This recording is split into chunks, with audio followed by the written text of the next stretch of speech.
New email.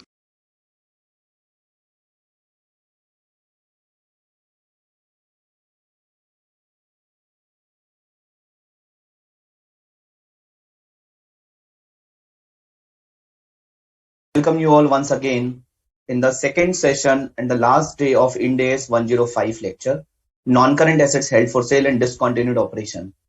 Friends, in the last class, we have talked about what is meant by non-current asset held for sale, and we will talk about discontinued operation in this particular session, right? I hope my voice is audible. Yeah, I hope my voice is audible for everyone. Okay, yeah. So students, we have talked about that this standard talks about the accounting requirements, the recognition, measurement of non-current asset held for sale. And when I say non-current asset held for sale, it includes individual non-current asset held for sale and group of asset held for sale, right? For covering under this particular standard, there should be a non-current asset which has been classified as held for sale. If there is a current asset which has been classified as held for sale, that will not come under the category of this standard. That will go under the respective standard. For example, inventory, right? For example, if there is a short-term investment, if short-term investment is held for sale, it will go under Ind AS 109. So friends, in the last class, we have also discussed if there is a disposal group, I mean to say group of assets held for sale. In that case, there could be a combination of non-current asset as well as current asset. Okay. So on non-current, then we talked about the measurement requirement of this particular standard, and we have discussed that the measurement requirement of this standard is applicable to all the items which is non-current asset held for sale except few items. For example, if there is a tax implication, that tax implication is as per Ind AS 12 income taxes. Okay, that is as per Ind AS 12. Clear? So friends, then we have discussed that when a normal asset, when a PP, investment property, intangible asset has to be classified as a non-current asset held for sale. So we have discussed two conditions. You remember ISPC and HP, right? So ISPC and HP. If an asset is available for immediate sale in present condition and sale is highly probable. Okay. So the word is available for sale, available for immediate sale, not available for sale. You have told that I want to sell my house, right? But I will sell my house after Diwali. Okay. So let's say there are 4 or 5 months in Diwali. So it means it is held for sale, but it is not held for immediate sale, right? So the condition is the asset should be available for immediate sale in present condition and sale must be highly probable. You have told that I want to sell my house, but I will sell my house once the construction of this one floor will be over, right? So first I will renovate my house. First I will construct one floor on the terrace of my house. Then I will sell my house, right? So it means the house is not available for immediate sale in present condition, right? So the first criteria should be satisfied, which is available for immediate sale in present condition and sale is highly probable. For looking at the immediate sale in present condition, the ability and intent both should be taken into consideration, right? Like in my two examples, there was an issue of intent, right? When I say intent, it means the person or the seller does not want to sell that house immediately. Okay. He want to sell that house, but after some period of time. Okay. When I say sale is highly probable, so we have talked about 5 conditions that sale must be highly probable and these 5 conditions will be satisfied. And what are those 5 conditions? Management must be committed to a plan to sell the asset. Okay. Active program to locate a buyer has been initiated. Okay. Actively marketed for sale at a price which is reasonable to market price. The first, the management must be committed. Second, active program to locate a buyer has been initiated. Third, it should be marketed at a reasonable price. Fourth, the sale should be expected to complete. The word is sale should be expected to complete. The transaction should be expected to complete within 1 year from the date of classification. And the classification criteria is not always seen at reporting date. The classification criteria could be at any date during the year, right? And this 1 year exception. So normally the sale is highly probable when the transaction is expected to be completed within 1 year, and this go beyond 1 year in some circumstances. What could be the circumstances? Circumstances which is outside the entity's control. For example, there are some condition which is imposed by the buyer after firm purchase commitment has been obtained, right? After the agreement has been done, there are some condition which has been imposed by the buyer. Okay, so buyer has told that I want, of course, I am going to purchase this property, I am going to purchase this asset, but before that you need to perform these kind of conditions, right? These kind of work. Okay, probably. So we were expecting that it will be complete within 1 year, then COVID came and there was a lockdown everywhere in the 2-3 months, right? So it is something which is outside the entity's control, right? We were about to transfer the property and get the registration formalities complete, but there was some issue was going on. The court, we were not getting the date in the court for registration, right? So it is something which is beyond the entity's control. Okay, so if it is something which is beyond the entity's control, then if it will go beyond 1 year, even if it will be considered as sale, is highly probable. The last condition is the sale transaction should be at such an advanced stage, right? The action required to complete this transaction indicate that it is unlikely that the plan will be changed. It is unlikely that plan will change, right? It is unlikely that this entity will change the sale of asset. Okay, plan of sale of asset. I hope it is clear to everyone, friends. Please let me know if there is any query relating to the first class. Jay is asking, sir, whether regulatory approvals are to be ignored for checking highly probable. So, Jay, it is not required to be ignored. For example, on the day one, you know that for regulatory approval, it will take around 3-4 years, right? If today I will file the application, the minimum time is, let's say, 3 years. In that case, you cannot say that sale is highly probable. But you are aware that normally this should happen, but probably it may go longer than that, right? For example, you are saying that when I'm saying sale should be expected to qualify for recognition as a complete sale within 1 year, right? So we are expecting that it will be closed by within 1 year, but it may go beyond 1 year, right? So there could be a chances that it will go beyond. Okay, it is not going to be ignored, but if it will extend, of course, it has to be ignored from the perspective of 1 year criteria. But if on the day one, you know that the minimum turnaround time is, let's say, 2 years. I know that if today I'll file the application, I will not get this approval before 2 years. In that case, it will not be, classified as held for sale, because today we are aware that the minimum transit time is 1 year. Okay, understood? Jay, I hope it is clear to you.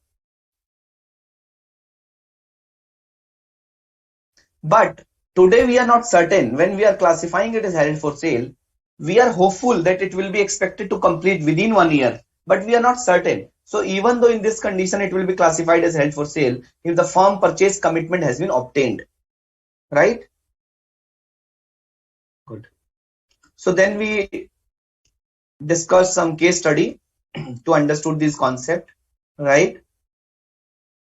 So we discussed these kind of things. Then we discussed about abandoned non-current asset. What is meant by abandoned asset? Abandoned asset means the asset which has been left, which has been kept in godown, which has been kept unusable, and the entity is waiting for the demand. If the demand will pick up, then these assets will be used, right? So the intent from these assets is not to sell these assets. The intent from these assets will are to be used these assets in future, right? When this demand will be picked up. Clear? Yeah. So then we have discussed that, sir, how to measure non-current asset classified as held for sale. So I told that before coming into the window of Ind AS 105, the asset must be lie in different Ind AS windows, right? For example, earlier it was PPE. So it has to be measured as per Ind AS 16, right? So before moving into Ind AS 105, for example, on 1st July 2021, the asset has met the condition of held for sale, okay, on 1st July 2021.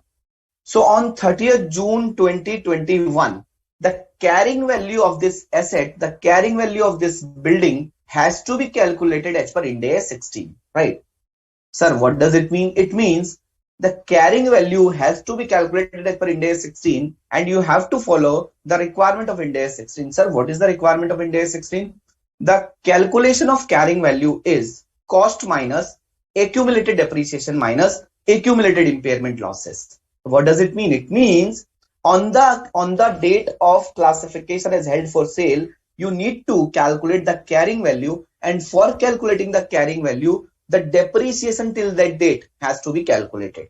And you have to see that whether recoverable value is lower than the carrying value, then you have to charge impairment also. Sir, if we have opted for revaluation model in Ind AS 16, then only we have to do the fair valuation, or if we have opted for cost model, then also we have to do the fair valuation. See, things are different.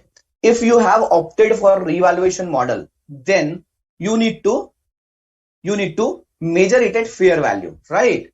And fair value could be higher, could be lower, right? If it is lower, you have to book an impairment loss, and if the revaluation surplus exists, then this impairment loss has to be adjusted with the revaluation surplus. Sir, if we have opted for cost model, then you need to see the recoverable value. You need to see the fair value. When it is higher than the carrying value, you need to ignore because it is cost model. Sir, but if it is less than the cost, then of course, if it is less than the carrying value, recoverable value is lower, then you have to book an impairment loss. Okay. So this way you will arrive at a carrying value as per Ind AS 16. If it is investment property, as per Ind AS 40. If it is intangible, as per Ind AS 38, right? So you got the carrying value. Now, on the date of classification as held for sale, you have to measure, you have to calculate fair value less cost to sale. That is step 2. Sir, now we have carrying value as per the respective standard. Now we have fair value less cost to sell as per Ind AS 105. So now step 3 is you have to recognize non-current asset held for sale at lower of carrying value and fair value less cost to sell. Okay, whatever is lower. Okay. Sir, what will be the accounting entry? The accounting entry will be non-current asset held for sale account debit under Ind AS 105 to a property, plant and equipment under Ind AS 16 credit. If differential is loss, it will go to impairment loss in the P&L. Okay. Sir, then what is the treatment on subsequent date, which is reporting date, if such asset is not sold out? In that case, you have to calculate fair value less cost to sell on the reporting date. Sir, what happens if such fair value less cost to sell is lower than whatever we have recognized earlier? You have to again book an impairment loss. Sir, what happens if the fair value less cost to sell is higher than the value on which we have recognized the non-current asset held for sale?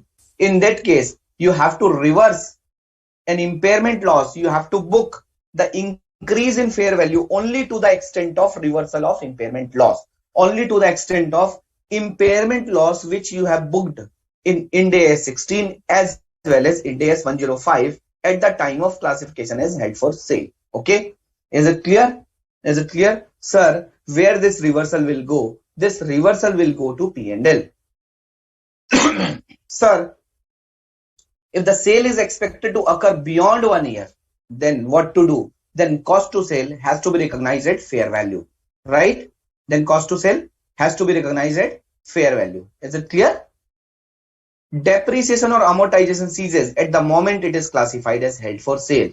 Sir, what about depreciation and amortization? This depreciation and amortization will be stopped, right? Why? Because the intent is not to use the asset. The intent is to sell the asset. Clear? Is it clear, friends? I hope it is clear to everyone. Let me know if you have any problem, any issues so far, so that we will discuss the subsequent things. We will discuss forward. Yeah.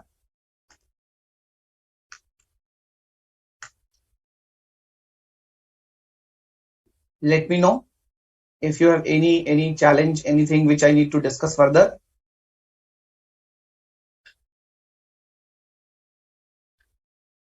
No. Let's move on. Just a minute.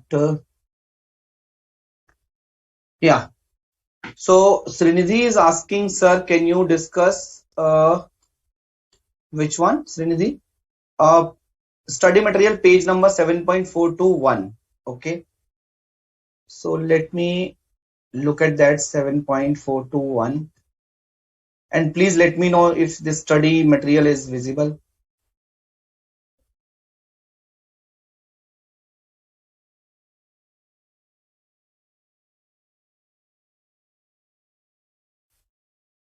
Sale must be highly probable. Okay. Yeah. So Srinidhi, I have already discussed this particular example. So let me share this study material again. Is it clear? Yeah. So the example number 6 is, at the end of the reporting period, ABC company's board of directors approved a plan to sell a non-current asset, right? So at the end of the reporting period, okay, the eventual disposal will require approval by a majority of the company shareholder through a formal vote, which will take place after the reporting period. At the end of the reporting period, a majority of the company shareholder have provided the company with signed irrevocable agreements stating that they will vote in favor of the disposal, right? The highly probable test is met because the shareholders have irrevocably committed to approving the transaction, and therefore the vote by the shareholder is merely a formality. So Srinidhi, at the end of the reporting period, the management is committed to plan to sell the asset, right? They have approved this plan. Now what happened? The disposal will require a shareholder approval, and shareholder approval will take place in the AGM, right? The shareholder approval will take place in the AGM, in the shareholders meeting. Okay. So now what happens at the end of the reporting period, whether we can say that sale is highly probable or not. If probably after 3 months this AGM will happen and shareholder will not vote in favor, then what will happen, right? But on the reporting date, shareholder has already entered into an agreement and shareholder has given a written confirmation that yes, we will vote in the favor. So in this case, the board has approved, the shareholder has given their consent. The only thing is this voting formality is pending, and hence it is considered that the sale is highly probable on the reporting date. This highly probable criteria has been met. There is no any further restrictions on the sale of asset, right? This voting is merely a formality. Is it clear? Yeah. Okay, Srinidhi is asking, sir, 7.439. Okay. Sairam is asking, sir, on abandoned asset, can we charge the depreciation? Yes, Sairam, on abandoned asset, you have to charge the depreciation, right? You have to continue to charge the depreciation. And how we will present in the financial statement? It is presented as a PPE, property, plant and equipment, right? Sheena is asking, sir, if fair value is greater than carrying value at the reporting date, and there is no previous impairment loss charged before. Sheena, in that case, if fair value is greater than carrying value, I mean to say, for example, you have recognized this non-current asset held for sale on 100 rupees, right? And there was no impairment loss, even on the date of classification also. And now subsequently, fair value will become greater than the value on which you have recognized as a NCA-HFS, right? So in that case, you have to ignore the increase because there is no revaluation concept in Ind AS 105. So let me look at 7.439 on the request of Srinidhi.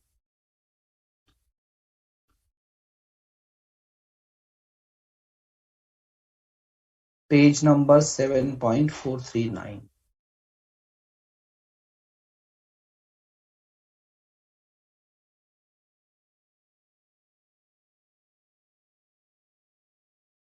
So Srinidhi, this 7.439 is related to discontinued operation. Okay, I'll cover that.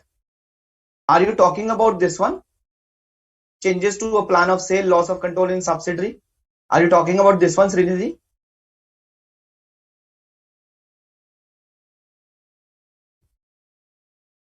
Example number 7, example number 6 is clear, sir. Doubt in example number 7. Okay.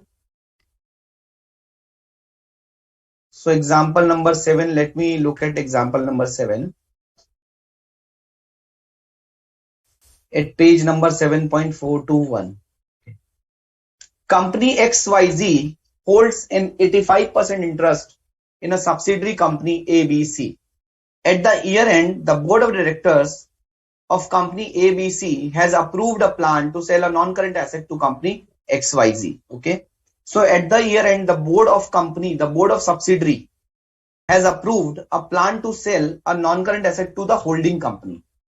The eventual disposal requires approval by a majority of subsidiary company shareholders through a formal vote, which will take place after the reporting period, right? So this asset has to be sold out from subsidiary to holding company. And the subsidiary company board has approved a plan to sell. So management is committed to plan to sell.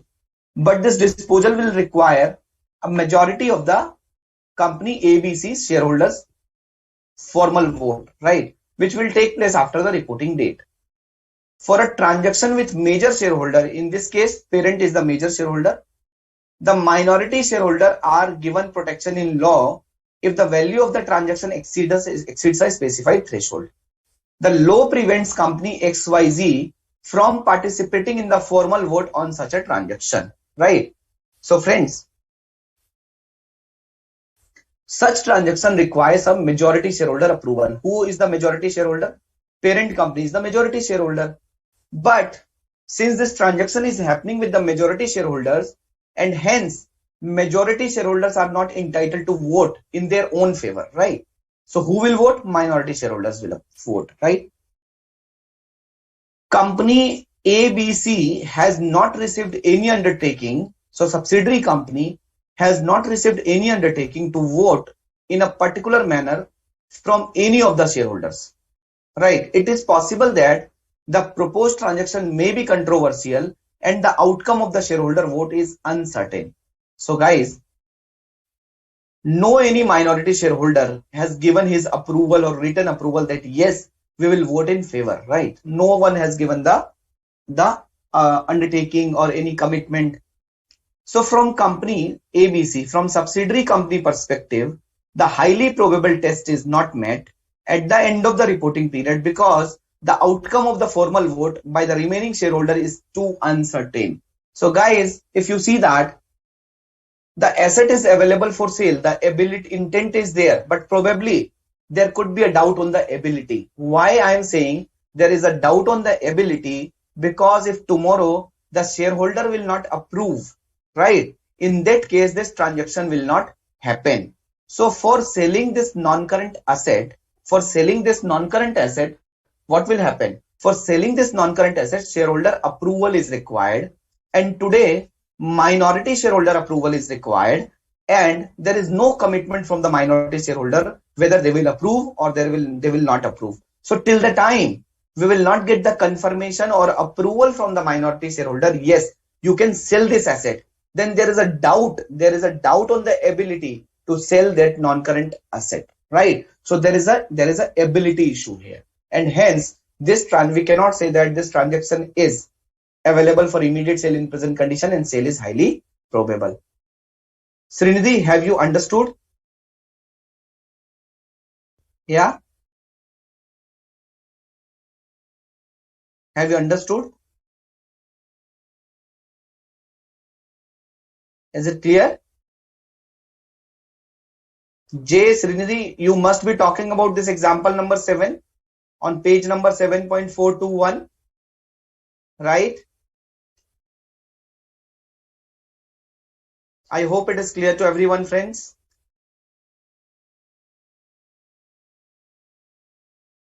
Good.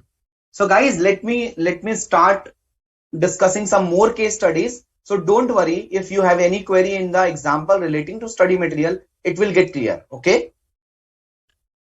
So let me discuss some more case studies here. So we have discussed this case study. Now we have discussed this question also. Now let's discuss this case study 1. Okay. So friends, if you see this case study 1, a property is purchased for rupees 5 lakh on 1st April 2018, right? The useful life of the property is 20 years and 0 residual value. So what is the value of the property? 5 lakh on 1st April 2018. Useful life of the property is 20 years, right? The property is measured subsequently at depreciated historical cost. So the property is measured at cost model, okay? And if the value of the property is rupees 5 lakh and the life is 20 years, then what is the per annum depreciation if residual value is 0? So guys, what is the per annum depreciation?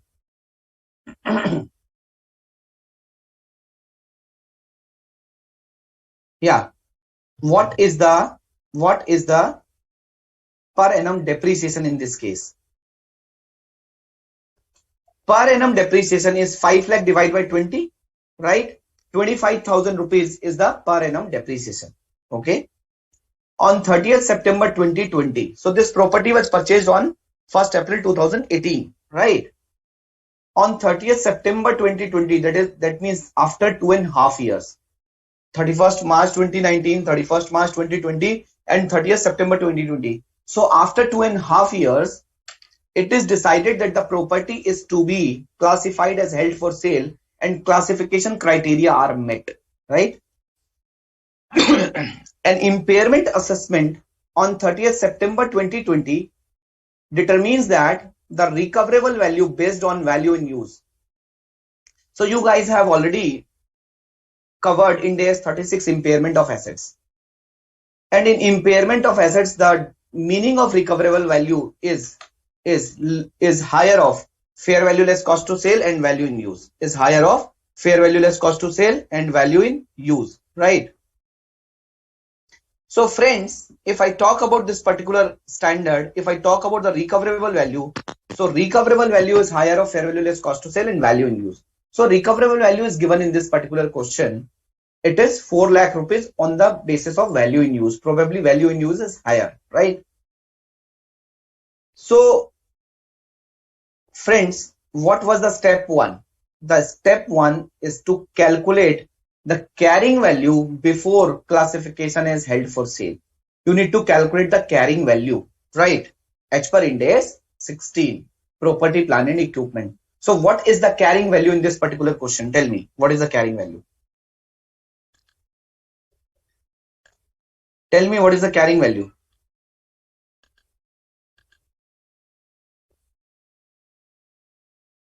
What is the carrying value in this particular question? Yeah. So let me open my Excel file and let me cover this thing there so that you will be able to understand properly, right? And please let me know if my Excel file is visible, friends. Okay. So case study 1.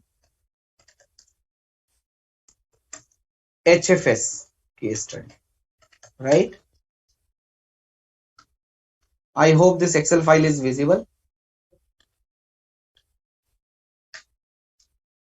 Case study 1, right? So friends, what is the cost as on 1st April 2018? What is the cost? Cost as on April 1, 2018. What is the cost? Cost is 5 lakh rupees. Okay. What is the life? Useful life. Useful life is in years, 20 years. What is the residual value?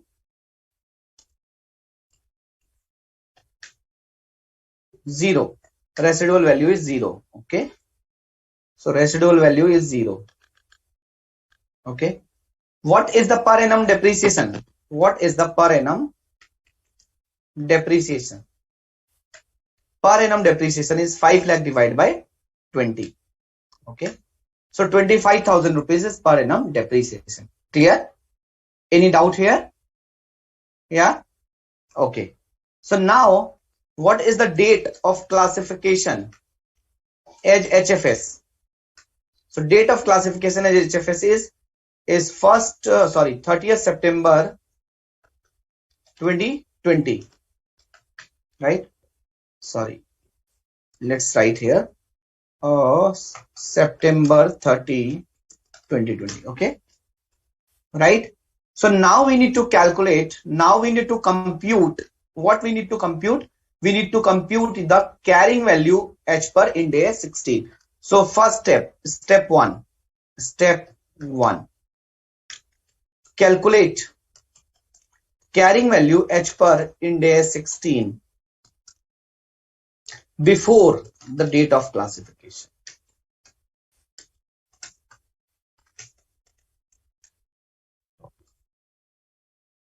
What is the definition of carrying value, friends? What is the definition of carrying value? Carrying value is equal to cost minus accumulated depreciation minus accumulated impairment losses, right? What is my cost? My cost is 5 lakh rupees. What is my depreciation? What is my accumulated depreciation? What is my accumulated depreciation? My accumulated depreciation is for 2.5 years, for 2018-19, for 2019-20, for 6 months. So it is 1 year. It is 1 year. Again, it is 1 year. It is 6 months now. So this is your September 20. Okay, September 20. So what is your depreciation? 25,000 per annum depreciation. Again 25,000 per annum depreciation, and this is for half year. So what is my carrying value before impairment? What is my carrying value before impairment? My carrying value before impairment is how much? 4,37,500 before impairment. In this question, the recoverable value is also given. The recoverable value is given, and we are aware that if the recoverable value is lower than the carrying value, then there is an impairment. And recoverable value of 4 lakh rupees is given. What does it mean? It means there is an impairment loss also. H per Ind AS 36, right? So how much impairment loss will be there? 37,500 impairment loss will be there. Okay, so this is your recoverable value. Okay, this is your recoverable value. So carrying value before impairment loss 37,500, and this will become finally your carrying value after impairment. Why? Because your recoverable value is 4 lakh, and in this case your carrying value will be reduced and will be equal to recoverable value. So carrying value after impairment is rupees 4 lakh, right? It is rupees 4 lakh. Clear? Is it clear? Carrying value after impairment. So step 1 is clear. Now what is step 2? Step 2. Calculate fair value less cost to sell on the date of classification as HFS, right? Calculate fair value less cost to sell on the date of classification as HFS, right? Clear? So the fair value less cost to sell in this question is given at 1,90,000. Fair value less cost to sell is given as 3,90,000 in this question. What is your step 3? What is your step 3? Step 3 is recognize NCA HFS at lower of fair value less cost to sell and value in use. At lower of fair value less cost to sell and carrying value, right? So what is the carrying value here? Carrying value H per Ind AS 16 is how much? 4 lakh. Fair value less cost to sell is 3,90,000. Okay. What is lower? What is lower? Lower is 3,90,000 So in this case, NCA HFS is 3,90,000. NCA HFS is 3,90,000. Okay. What will be the accounting entry? The accounting entry will be NCA HFS account debit to building, which is PP account credit, right? By how much amount? 4 lakh rupees will be credited, 390 will be debited, and impairment loss again will be debited by how much amount? By 10,000 rupees. So friends, if you will see, H per Ind AS 16 impairment loss debited is 37,500. H per Ind AS 105 impairment loss debited is 10,000. So total impairment loss debited is how much? It is your 47,500. So if subsequently fair value will be increased, then it will be recognized only to the extent of 47,500. Is it clear to everyone? This case study?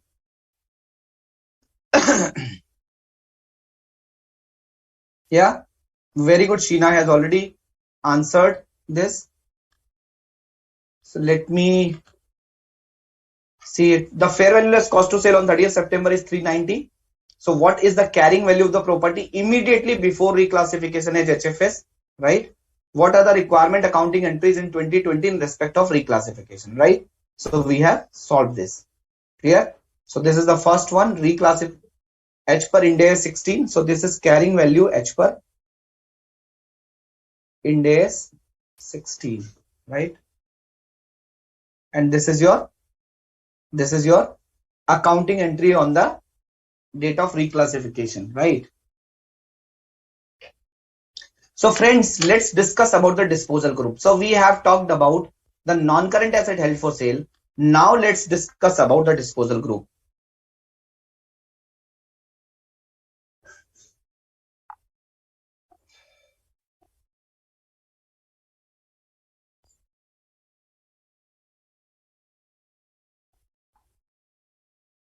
Right? So let's discuss about disposal group. What is meant by disposal group? So we have already discussed that the disposal group is a group of assets and liabilities, right? And disposal group is like a cash generating unit. Disposal group is like a segment, right? It is like a cash generating unit. Okay. So your cash generating unit also includes goodwill. And let me here talk about Ind AS 36 concept just to recall, just to revise, just to revisit. You guys must have understood the allocation of impairment loss in the cash generating unit. Are you able to remember that concept? Allocation of impairment loss in the cash generating unit, right? If there is a cash generating unit, then we have discussed 3-4 concepts. The first concept was if there is a goodwill in the cash generating unit and there is an impairment loss in the cash generating unit. So first of all, goodwill will be strike off. Goodwill will be hit by the impairment loss will be charged to goodwill first, right?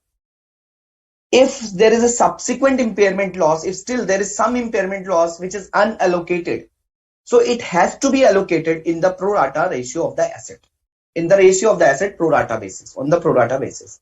But if a particular asset which is already at fair value, which is already at market value, which is already at recoverable value, so on that asset, further impairment loss will not be allocated, right? Is it clear? So likewise, in case of a disposal group, so let's see how will we deal with the disposal group accounting treatment and measurement in Ind AS 105, right? So following details are given for entity A: goodwill, property, plant and equipment, inventory, financial assets, financial liabilities, right? And the carrying value has been given as on 31st December 2020. And these numbers are in $1 million. In your example, in your exam, the number should be in rupees, in INR, okay? And this is a calendar year question. So it doesn't matter if it is a calendar year or if it is a It is a annual financial year, right? Like 31st March. Even in India, there are some companies which are, reporting into the calendar year concept, like Nestle, like Ambuja Cement, right? These companies are preparing their financial statement from January to December, right? So friends, let's talk about this particular case study and understand how this disposal group accounting and measurement has to happen under Ind AS 105, right? So following details are given for entity A for this disposal group held for sale. Goodwill is 16 million. Property, plant and equipment is 28 million. Inventory is 20 million. So if you will see, this goodwill and PP is your non-current asset, right? This inventory is your current asset. This financial asset, financial liabilities could be current, could be non-current, right? This is a liability. This is an asset, right? So the total value, the total carrying value of the disposal group held for sale, the total carrying value of the group held for sale, the group of asset held for sale is 67 million. The total value of the group is 67 million. Okay. Now, under Ind AS, property, plant and equipment. Now just remember those three steps. What were those three steps? Step 1. Calculate the carrying value as per the respective standard immediately before classification is held for sale. Immediately.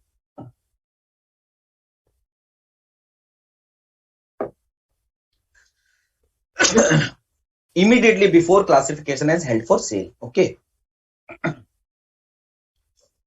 What was the step 2? The step 2 was to calculate fair value less cost to sale. The third step was to measure non-current asset held for sale or group of asset held for sale at lower of carrying value and fair value less cost to sale, right? These were the three steps and we will go by those three steps. Under Ind AS, PP would be stated at 26 million. It is given at 28 million, but the carrying value of the PP is 26 million before classification is held for sale. And inventory is 18 million. Inventory is 18 million. It is 20 given here, but when we apply Ind AS 2, so cost or NRV, whichever is lower, it has come down to 18 million, right? The fair value less cost to sale of the disposal group is 47 million, right?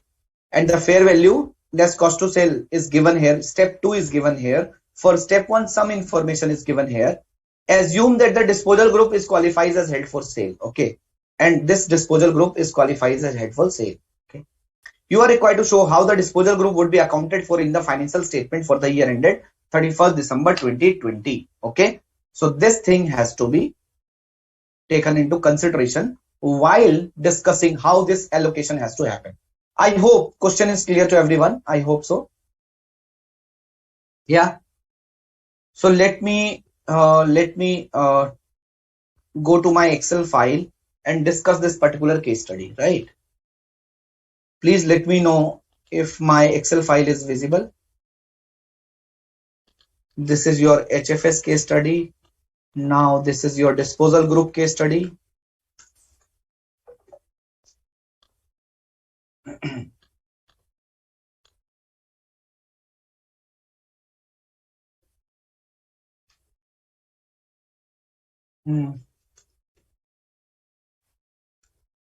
Case study 2.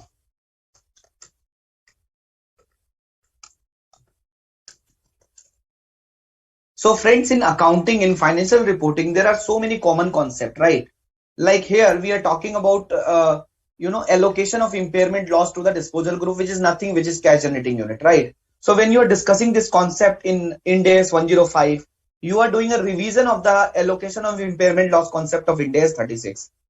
When you are computing this under the step 1, when you are computing the carrying value as per the respective standard, somehow you are revising your concept of Ind AS 16 and Ind AS 38 or Ind AS 40, right? So whenever you are studying your financial reporting subject, right? So you have to, in a situation to connect the concepts, right? So this will help you a lot. Why? Because, at a time when you are dealing with a particular standard, probably you are doing a revision of 2-3 standards. I'm not saying completely, but yes, you are doing a revision of at least some concept of the different standards as well, right? So you have to think about how this standard is connected with the other standard, right? So now coming to the disposal group held for sale. First of all, let's discuss about these items.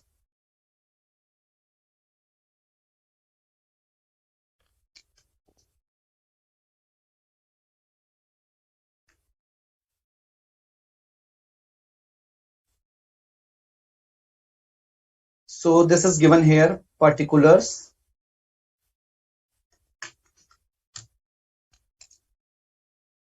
The carrying value is given in this question. What is the carrying value? The carrying value of goodwill is 16 million. The carrying value of PP is 28. The carrying value of inventory is 20. And the carrying value of financial asset is 17 and the liability is 14. And the total value is how much? It is given at 67 million is given here, right? Now let's talk about step 1. What was the step 1? The step 1 was carrying value on the date of HFS, right? Carrying value on the date of HFS.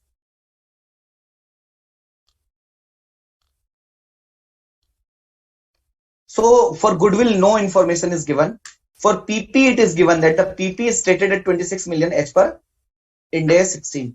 For inventory, it is written that inventory has been stated at 18 million. For financial asset and financial liability, no information is given. So we will assume that the carrying value is same. So under step 1 for this disposal group, under step 1, the total carrying value on the date of HFS is 63 million.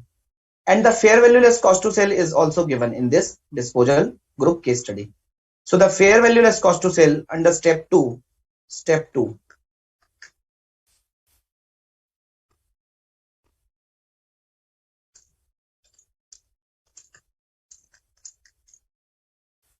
the fair value less cost to sell is given at how much? 47 million, right? 47 million. So if the fair value less cost to sell is 47 million, then, and your carrying value as per step 1, carrying value on the date of HFS is how much? 63 million, right? So what is the impairment loss? Step 3, recognize at lower. So what is lower? So lower is 47. So in that case, what is impairment loss? What is impairment loss in this case? The impairment loss is 16 million. 63 minus 47, right? So this is 67 million. So now the fair value is less cost to sell. Step 2. FV less CTS. So it is your 47 million. Now what is your impairment loss? What is your impairment loss? So I'll write this step 2 on the right side. So what is impairment loss? Impairment loss is 16. 63 minus 47. So it means, so friends, so this is for the disposal group. Now how to allocate the 16 million in these assets? So this, first of all, as per Ind AS 36, if there is a impairment loss in the disposal group or on the cash generating unit, so first of all friends, this impairment loss has to be charged to goodwill. Now what is the value of the goodwill? The value of the goodwill is 16. So this entire impairment loss should be charged to goodwill, right? Sir, then what is the revised fair value less cost to sell of these individual assets? So the revised fair value less cost to sell would be 0 for goodwill, and for remaining asset it will be as it is. Sir, what happens if the impairment loss would have been 20 million instead of 16 million? Then what will happen? Right? Then what will happen? If this impairment loss would have been 20 million instead of 16 million. In that case, this PPE, this remaining 4 million would have been charged to the PPE. Sir, whether the impairment loss should be allocated to inventory, financial asset or financial liabilities, also answer is no. Because financial asset and financial liability by default as per Ind AS 109 will be at fair value. Inventory by default will be at net realizable value, right? So additional impairment loss would not have been charged. Sir, apart from property, plant and equipment, if there could be a patent, if there could be a software, then as per Ind AS 36, of course, we will charge this additional impairment loss over and above of goodwill in the ratio of that software and property, plant and equipment on the on a pro rata basis on the ratio of their carrying values, right? Is it clear? Is it clear, friends? Is it clear? Yeah. So what will be the accounting entry? Accounting entry will be disposal group. HFS, debit 47 million to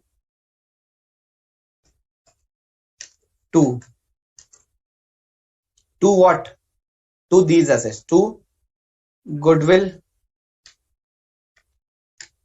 to PPE, to inventory, to financial assets, to financial liability, right? So these will be credited by how much amount? These will be credited by this amount.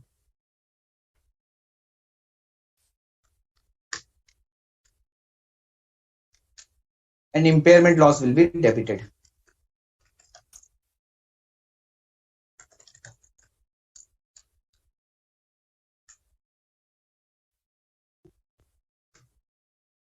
Okay. And now this disposal group held for sale has to be shown. The asset has to be shown gross and the liability has to be shown gross, right? So in this case, what is the value of the asset? The value of the asset is how much? 61 million. If you see the disposal group held for sale asset on the asset side, disposal group held for sale asset will be debited by HFS asset. Debited by how much? 61 million. Sorry. Sum of asset, right? And now liability will be credited. Liability will be credited to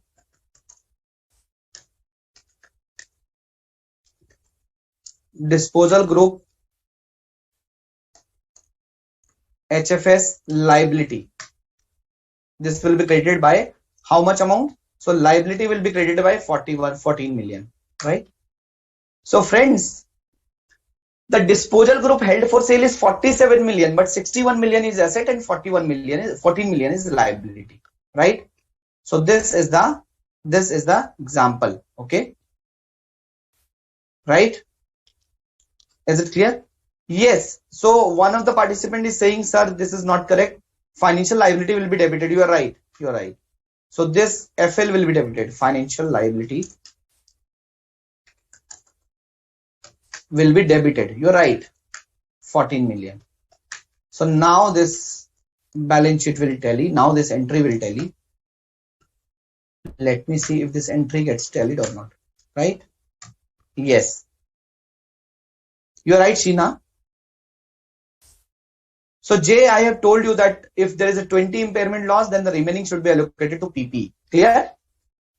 Is it clear, friends? Clear? Any doubt? Good. Good. So friends, in this case, we have discussed this case study. 67 million was carrying value. As per step 1, it is 63. Impairment loss is 16. 47 is remaining. And how this will be shown? The asset has to be shown on the asset side, right? The asset has to be shown non-current asset, disposal group classified as held for sale. It will be disposal group classified as held for sale under current assets 61 million. Liabilities associated with disposal group classified as held for sale 14 million, right? This is 14 million. Clear?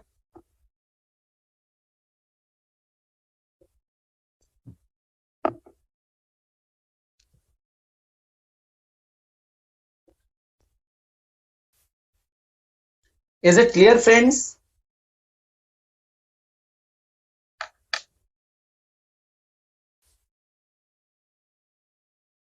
Let me know if you have any doubt.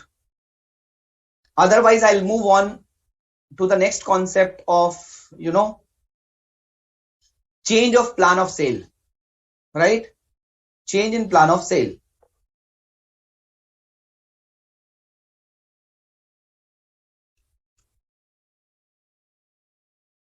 Changes to a plan of sale. What does this mean? Changes to a plan of sale. So for example, if an asset has been classified as held for sale, but due to some reasons, the entity has decided to change the plan. For example, earlier the entity was dealing into sanitizer manufacturing, right? Before COVID. So the company was having 3 plants. And due to the lower demand, the company has decided to dispose of 1 plant and has decided to continue with the 2 plants, manufacturing in 2 plants. But when this COVID came, everyone was started manufacturing sanitizer. So when this COVID came, the demand picked up for sanitizer, and instead of, scrapping or disposing 1 plant, the company was deciding about the expansion of the business, and the company has decided to purchase 1 more plant. So if they are thinking about purchasing 1 more plant, then why they will dispose of their existing plant, right? So they have changed their mind. They have discussed with the buyer. They have changed the mind, and they have changed the plan to a sale of the asset, right? So sir, if there is a change in plan of sale of asset, then how this situation has to be dealt with? Why? Because earlier the life was very simple. As per Ind AS 16, 40 and 38, the accounting was going on, right? If the company has opted for a cost model, then once the asset has been recognized, the depreciation or amortization has to happen. And if there is an impairment, the impairment loss is required to be charged, right? If there is a revaluation model, then you need to revalue the asset. You have to book the revaluation surplus. And if subsequently there is a loss, you have to adjust it with the revaluation surplus, right? So this was the thing. Now, sir, you have told if the entity has decided and to sell the asset, non-current asset held for sale. So then on the date of classification, such asset has to be recognized at lower of fair value as cost to sell and carrying value as per the respective standard. And sir, we need to book an impairment, and subsequently we should not charge depreciation and amortization. And now after 1 year again you are saying, let's again go back to Ind AS 16. So first we were in Ind AS 16. We come back to, we came to Ind AS 105. Now you are again saying, let's come back to Ind AS 16 again. So sir, earlier it was PPE and we were doing an accounting under Ind AS 16. Now we go back to NCA HFS. So we move to NCA HFS and we have started doing this accounting as per Ind AS 105, right? Now you're again saying that let's go back to Ind AS 16 again. Then how to do this accounting? So standard says that when you came from 16 to 105, you have recognized the non-current asset held for sale at the lower of fair value less cost to sale and carrying value. When again you are moving from 105 to 16, you should recognize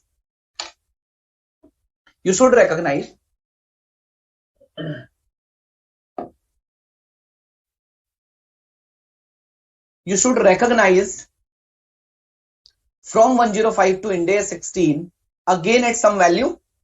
So you will credit non-current asset held for sale and you will debit PP. But at what value, sir? On the date of change of plan, standard says that when it will be removed from 105 category and come back to 1648 or 1640 or 38 category, in that case you have to reclassify and remeasure this asset at a lower of what? Lower of carrying value. If this asset, अगर इस asset को कभी भी non current asset held for sale classify नहीं किया गया होता, तो इस एसेट की आज की डेट में कैरिंग वैल्यू क्या होती?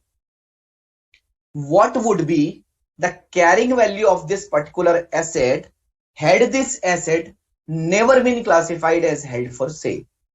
If this asset would continue to be there as a PPE, then what would be the carrying value as on the date of change of plan, right? And recoverable value on the date of change of plan. So first step, we need to compute the carrying value if this asset never been classified as held for sale. Second, we need to compute recoverable value on the date of change of plan. Sir, what is recoverable value? Remember Ind AS 36. Recoverable value is higher of fair value less cost to sale and value in use, right? So under step 2, we need to compute value in use as well as fair value less cost to sale, right? So whatever is lower, your PPE should be debited with the lower value. So whatever will be the lower value, your PPE should be debited by that, right? Your PPE should be debited. Clear? Is it clear? Right? I hope it is clear to everyone. Yeah? Good. Good. So let's understand this concept with the help of Excel file. Okay? And let me know if my Excel file is visible.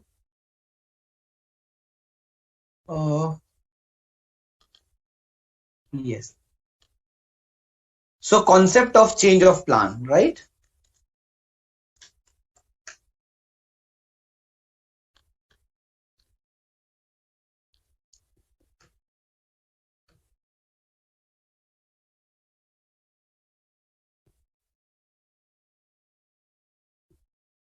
Sairam is asking, sir, if there is other intangible, then how will be the treatment? So Sairam, in case of allocation of impairment loss, the treatment would be, if there is an impairment loss in the cash generating unit as per Ind AS 36, if there is an impairment loss in the cash generating unit, which is known as a disposal group under Ind AS 105, right? So if there is an impairment loss, first of all, the impairment loss should be charged to goodwill if goodwill is there in the cash generating unit, right? If remaining impairment loss will be left, if there is a impairment loss, still there is an impairment loss, it has to be allocated pro rata on the basis of carrying values of the other assets. But if there are some assets which are already at fair value, on those assets, impairment loss is not required to be charged. Financial asset and financial liability, if I talk about, they are always at a fair value. If I talk about inventory, that is at net realizable value. Cost or NRV, whichever is lower. So it is already at lower, right?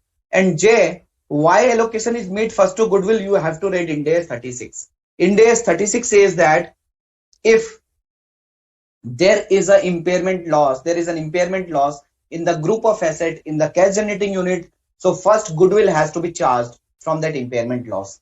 If still there is some impairment loss which is left out, so that impairment loss has to be charged to other asset on a pro rata basis. When I say other assets, if other assets include those assets which are already at fair value, which are already at realizable value, so on those assets, impairment loss is not required to be charged again. Okay. So J, this is a concept under Ind AS 36. So please refer YouTube video on Ind AS 36, right? So I have taken a session on Ind AS 36 also. I hope it is clear to all of you. Yeah. So guys, let's talk about change in plan of sale of assets, right? And I hope my my Excel file is visible to all of you.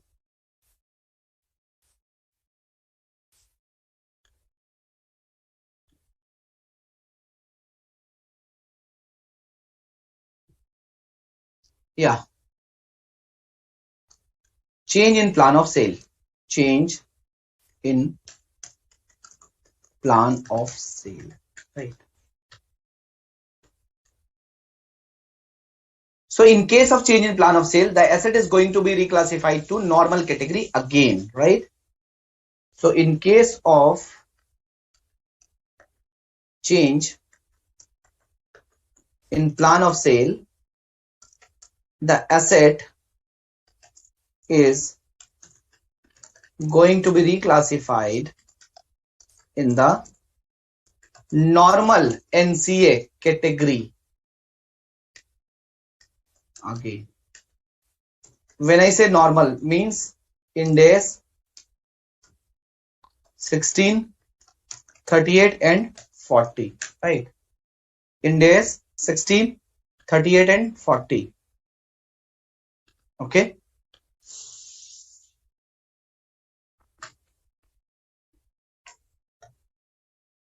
Okay. So let's understand this in detail, right? So there is a machinery. There is a machinery. Okay. So machinery is a normal asset which is covered under the category of Ind AS 16, right? So there is a machinery. Okay. So now this machinery has met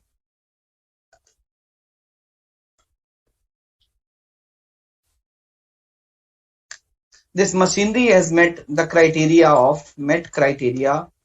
of HFS, right? So this machinery will become NCA HFS, non-current asset held for sale, right? And under Ind AS 105, the accounting will be as per Ind AS 105, right? Okay. Clear?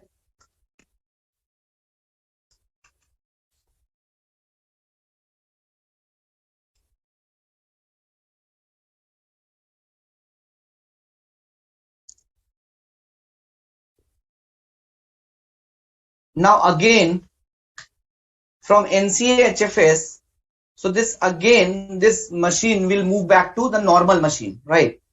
So here it ceases to HFS criteria. Means ceases to HFS criteria means change in plan, change in plan of sale of asset, right? Change in plan of sale of asset, right? So again it will become a normal machinery under Ind AS 16. Again it come back to a normal machinery under Ind AS 16, right?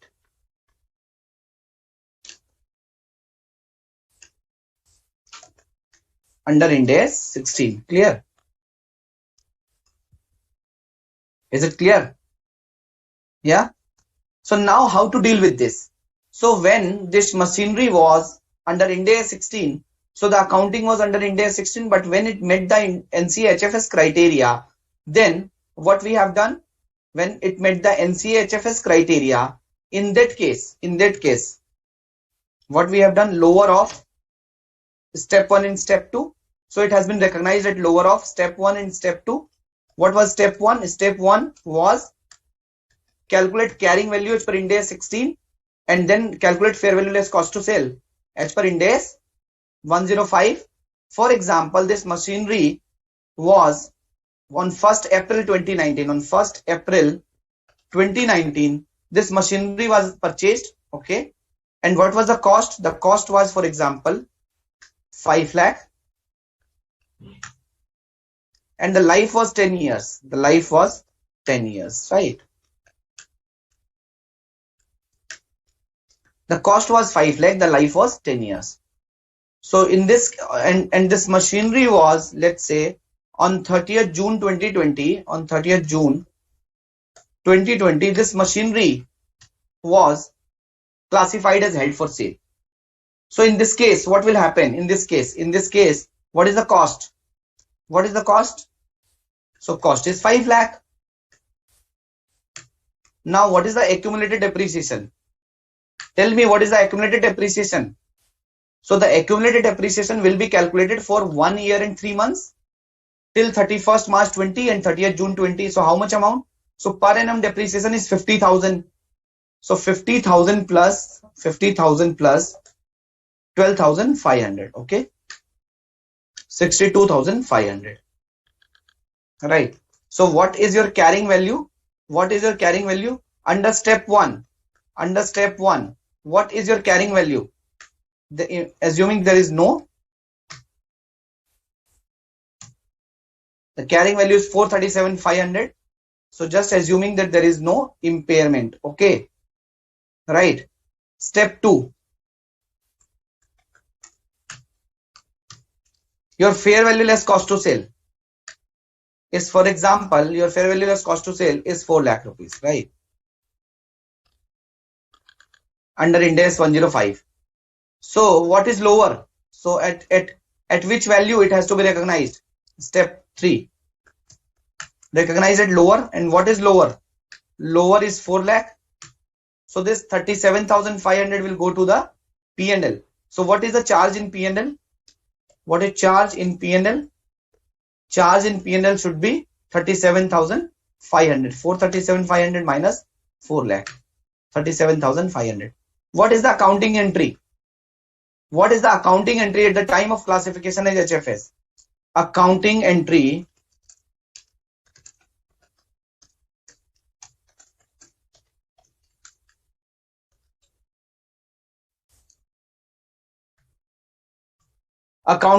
at the time of classification as HFS. What is the accounting entry?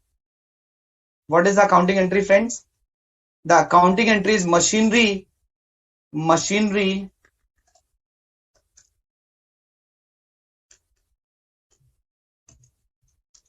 NCHFS debit, machinery, NCHFS debit.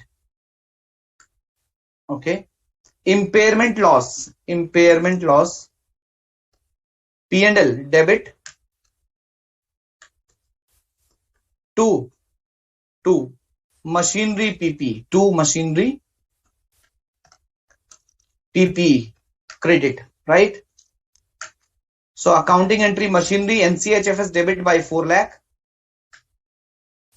machinery PP credit by 4,37,500. Impairment loss will be debited by 37,500, right? So this is the accounting entry. This accounting entry is clear to everyone, right? So this we were talking about. Okay. This is clear to everyone. Okay. So now, friends, we are discussing from NCHFS again. It is going back to the normal asset.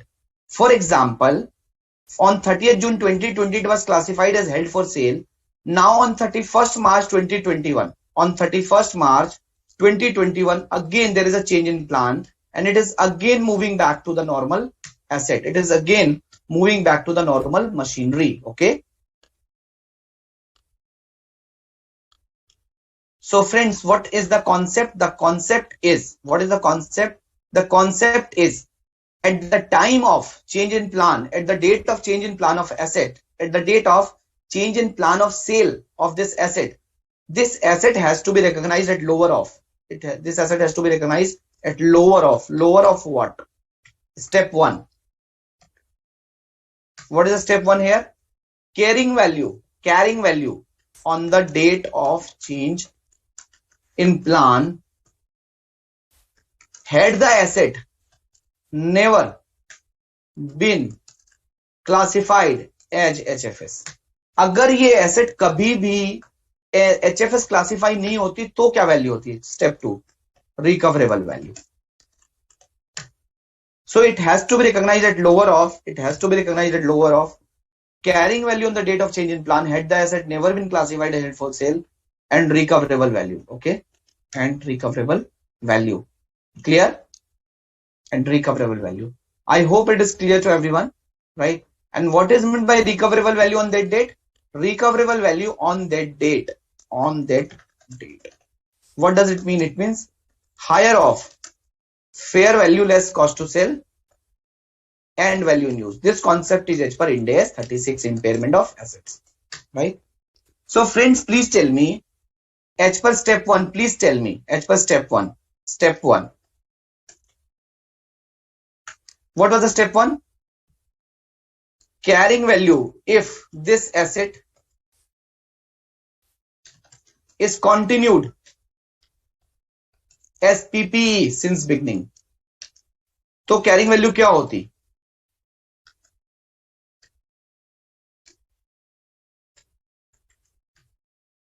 If this asset has been continued as a PP since beginning, then what is the carrying value, friends? So cost, what was the cost? Cost is 5 lakh. Accumulated depreciation. What is my accumulated depreciation? Accumulated depreciation for how much year? 1920, 2021, right? Minus 50,000, minus 50,000. Okay.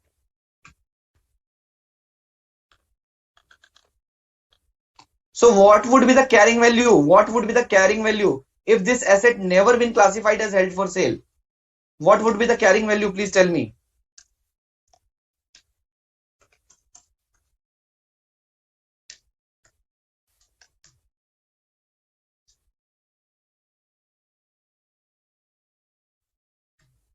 Your carrying value will be 4 lakh rupees, right? Your carrying value will be 4 lakh rupees.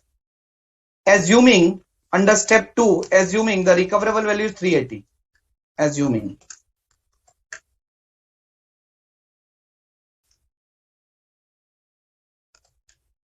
recoverable value is 3,80,000. Okay. So in this case, this normal asset will be recognized. This machinery will be recognized. This normal machinery will be recognized at which value? So machinery will be recognized at lower of step 1, step 2. Sorry. Yes, this is machinery. Yes, machinery will be recognized at lower of what? 480 and 380 and 4 lakh, which is 380. Lower of step 1 and step 2, right? Now, what will be the accounting entry at the time of change in plan? Accounting entry at the time of change in plan of HFS. So what will be the accounting entry? Machinery PPE account debit. Machinery PPE account debit to machinery NCA HFS account. HFS account.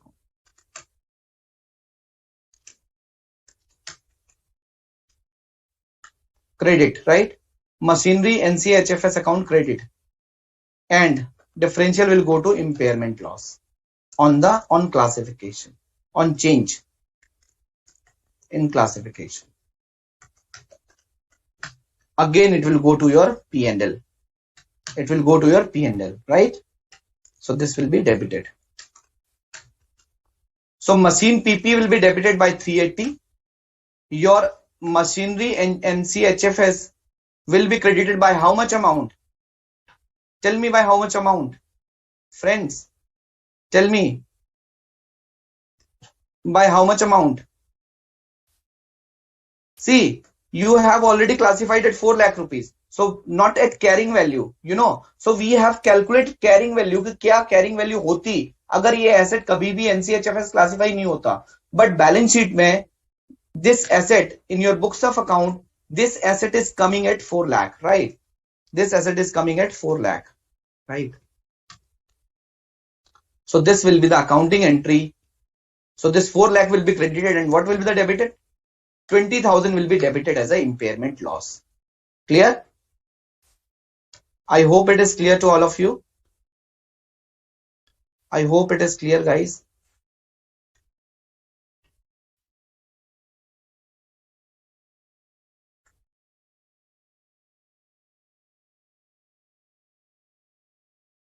Yeah, I hope it is clear. Machine PP will be recognized at lower of recoverable value and carrying value, right?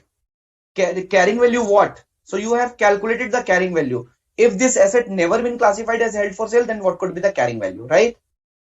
And then the differential has gone to the impairment loss. Clear? Is it clear?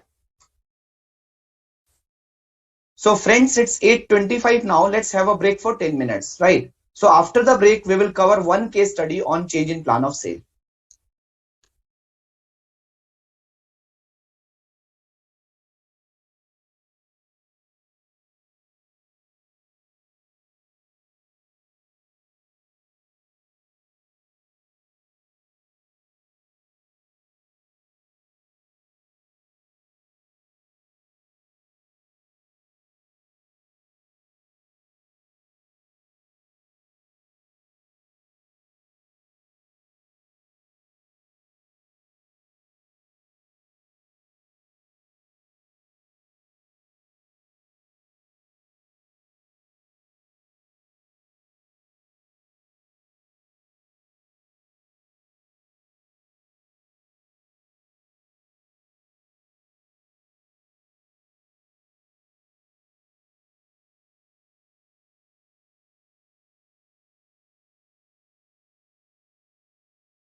I hope my voice is audible.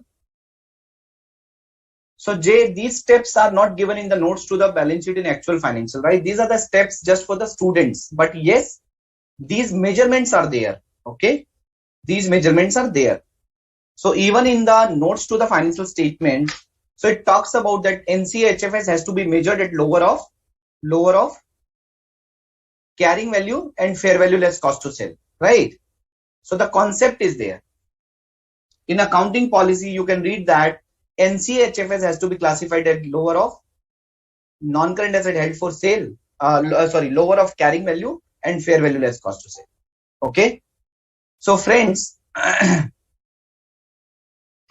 we have talked about in case of changes to a plan of sale, the NCHFS, the non-current asset held for sale, has to be reclassified and remeasured at lower of carrying value before the asset was classified as HFS. So carrying value, what would be the carrying value? What would have been the carrying value if this asset never been classified as held for sale? What could be the carrying value as per the respective standard, right? Then recoverable value at the date of change of a plan. So whatever under step 1 and step 2. So this is step 1, this is step 2. So whatever value is lower, that lower value has to be considered for recognition of PPE, right? And the difference between the value of the PPE on which it is recognized and the value of NCHFS, the difference will go to the impairment loss. Okay. So let's discuss this case study 5, and after this case study 5, you will have an ample clarity on how to do the measurement in case of a change in plan of sale, right? A property is purchased for rupees 5 lakh on 1st January 2019. Okay. So the cost is 5 lakh. The useful life of the property is 20 years. Residual value is 0. The property is measured at depreciated historical cost. So what is the per annum depreciation? What is the per annum depreciation? Per annum depreciation 5 lakh divided by 20 is equal to 25,000, right? So 25,000 is the per annum depreciation. On 31st December 2020, it means after 2 years, 1st January 2019, 31st December 2019, then 31st December 2020. After 2 years, it is decided that the property is to be classified as held for sale and classification criteria are met, right? So what is the step 1? What is the step 1? Step 1 is to calculate.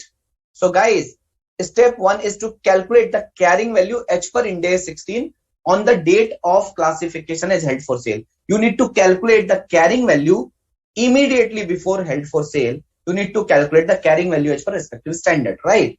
So if 5 lakh rupees is the cost, then depreciation for 2019 is 25, for 20 is 25. Carrying value prior to impairment is 4,50,000, right? Now some more information is given. An impairment assessment on 31st December 2020 determined the recoverable value based on value in use to be 4 lakh rupees, right? So H per impairment assessment, the recoverable value is 4 lakh, right? So before impairment, the carrying value is 450 and recoverable value is 4 lakh. It means there is an impairment charge also, which is 50,000, right? So carrying value prior to reclassification as HFS. So carrying value prior to reclassification as HFS is rupees 4 lakh. So this is H per step 1. This is H per step 1, right? So step 1 H per Ind AS 16. Okay. So H per Ind AS 16 cost minus accumulated depreciation minus accumulated impairment losses is equal to your carrying value. Your carrying value is rupees 4 lakh, right? Carrying value is 4 lakh H per Ind AS 16. Now question says that the fair value less cost to sell on 31st December 2020 is 3,90,000. Step 2. Under step 2, your fair value less cost to sell is given, right? So under step 2, your fair value less cost to sell is given, and which is given at 390. So NCA-HFS, what will be the accounting entry? NCA-HFS account debit, NCA-HFS debit by how much? So NCA-HFS has to be debited by 390. 2. PPE credit, PP has to be credited by 4 lakh. Impairment loss debit by 10,000. Right? Impairment loss has to be debited by 10,000. Okay? Clear? Is it clear? Now, after 1 year, at 31st December 2021, there is a change in plan. And the property no longer met the criteria to be classified as held for sale. There is a change in plan and the property no longer met the criteria of held for sale. So on 1st January 19, the property have been purchased. Till 31st December 20, it was PPE. On 31st December 20, it was classified as held for sale. And on 31st December 21, it was again go back to PPE, right? There is no change in the useful life of the property at any point of time.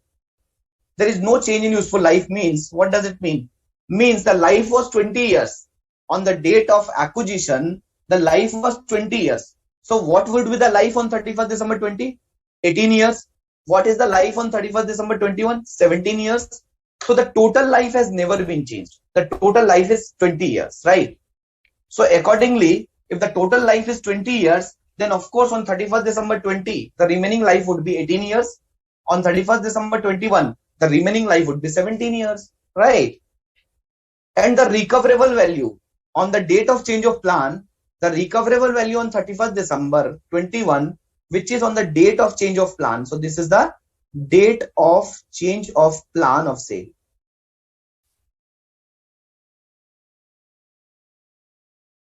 The recoverable value is given at 3,85,000, right?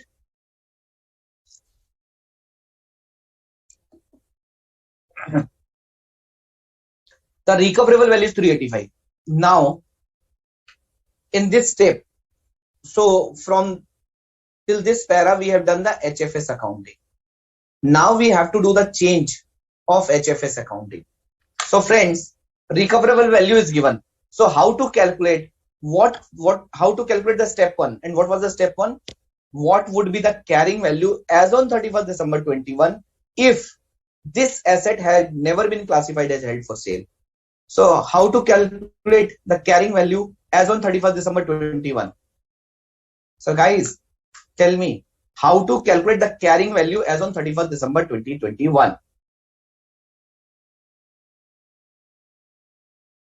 What was the carrying value H per Ind AS 16 on 31st December 20? What was the carrying value H per Ind AS 16 on 31st December 20?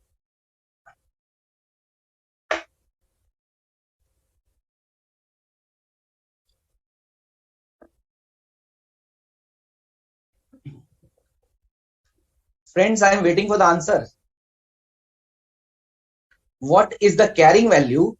What was the carrying value H per Ind AS 16, which we have calculated immediately before classification is held for sale?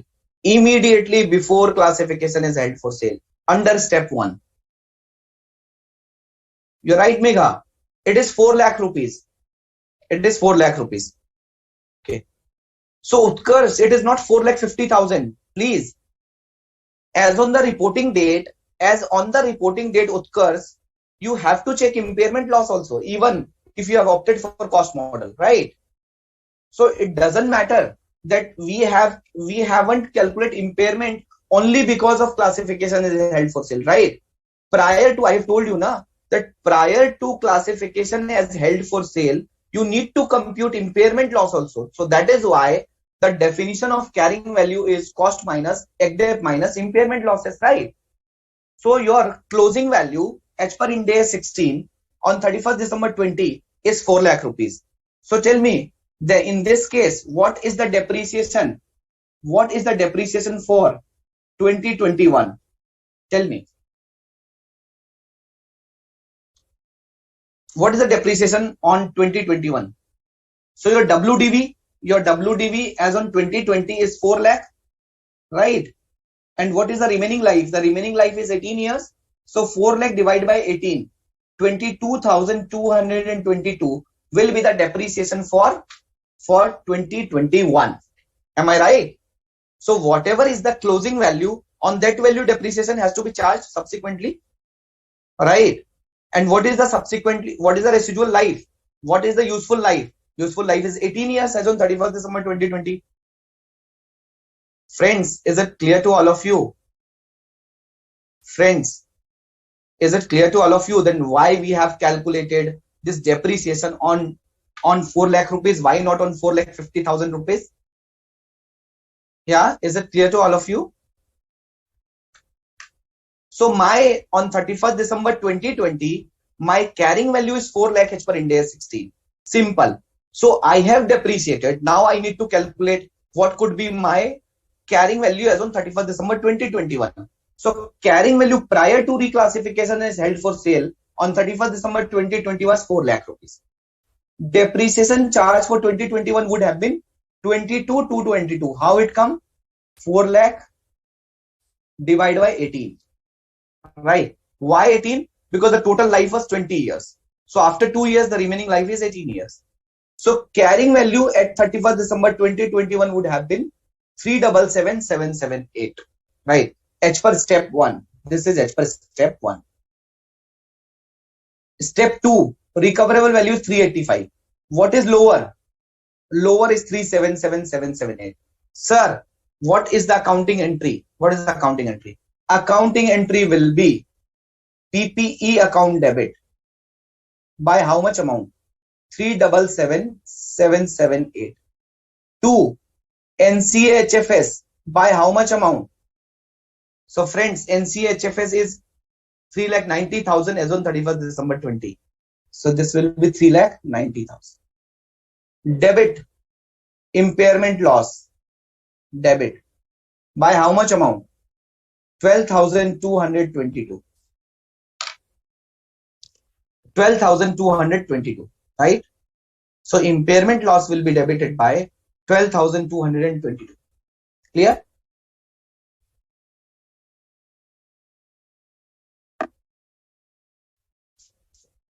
Clear, friends? I'll take a pause here. But if we are charging on SLM basis on original cost, straight line depreciation would not apply 25K.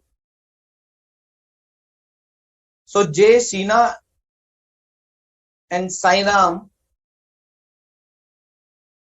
the depreciation has always been a prospective, right? The depreciation is always prospective. For example, when you have purchased an asset on 1st January 2019, so the asset was 5 lakh rupees, right? In the first year, you have computed the depreciation and there was no impairment loss. You have computed impairment also, but there was no impairment loss. Okay. So at the end of the first year, the residual value is how much? Sorry, the WDV, the net value is how much? 5 lakh minus 25,000, 4 lakh 75,000. What is the remaining life? The remaining life is 19 years. So when you divide 4 lakh 75 by 19, it will comes out at 25,000 again, right? So either you can divide 5 lakh by 20 or 475 by 19, answer will be the same, right?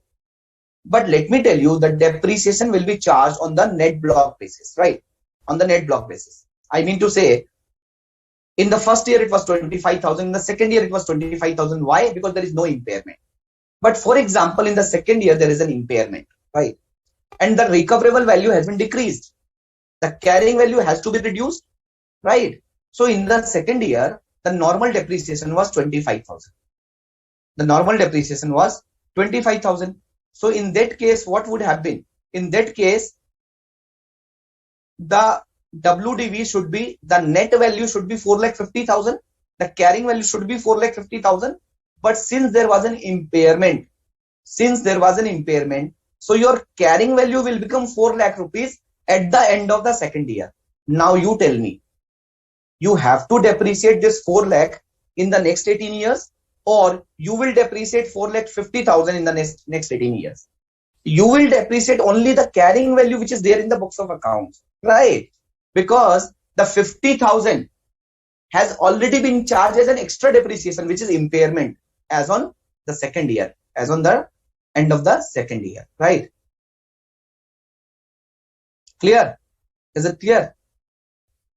Yeah? Is it clear? Yes or no? Yeah?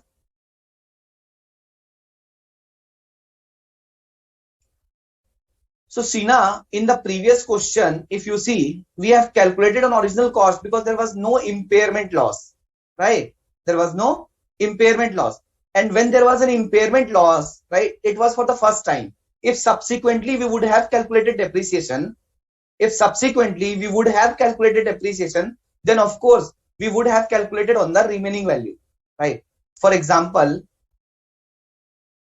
you are talking about this example, right? In this example, we have calculated depreciation on the original cost, right? Why? Because in between there was no impairment in the question. And before classification is held for sale, there was an impairment of 37,500, right? So if I have to charge depreciation subsequently, in that case, I will not charge on this original cost. I will charge on the remaining value. I will charge on the carrying value over the remaining life, right? So since this was a first impairment and hence it doesn't make any difference. I have told you na, if you divide 5 lakh by 20 or you divide 475 by 19, answer would be same. It is 25,000, right? Or if you divide 4,50,000 by 18, answer would be same. 425 divided by 17, answer would be same, right? Is it clear? But how the depreciation will charge? Depreciation will charge on the basis of carrying value at the end of the last year over the useful life. Okay, it will always be prospective. The answer will not change when there is no impairment, but answer will change when there is an impairment, right? Why? Because the carrying value will be different. Is it clear, Sheena, or not?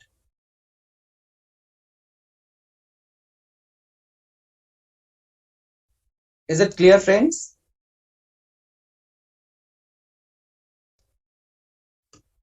So in case of a change in plan of sale, we have to compute what could be the carrying value, what would have been the carrying value if this asset will never be classified as held for sale, and what is the recoverable value. Okay, so the lower will be charged as a PPE, and the difference will go to impairment loss, if any. Good. So friends, let's talk about the last part of the standard, which is discontinued operations, right? So we talked about individual non-current asset held for sale. We talked about disposal group held for sale. Now we are talking about discontinued operations. What is meant by discontinued operations? So friends, discontinued operation is nothing. It's a component. It's like a component. Okay. So the component which an entity is monitoring, right, from the cash flow perspective as well as from the operational perspective, right? For example, Tata Motors. Tata Motors are manufacturing a commercial vehicle as well as private vehicles, right? Commercial vehicle as well as private vehicles. So Tata Motors is monitoring that whether my private vehicle is more profitable or commercial vehicle is more profitable, whether I need to put more money into the production of commercial or into the production of private vehicle, right?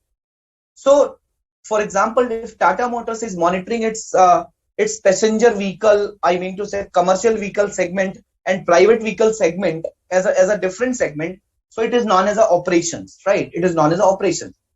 And for example, tomorrow when Tata Motors come and say that I am discontinuing my commercial vehicle segment, I am discontinuing my commercial vehicle section, I am discontinuing my commercial vehicle operations, it means they have a discontinued operations. They have a discontinued operations of commercial vehicle.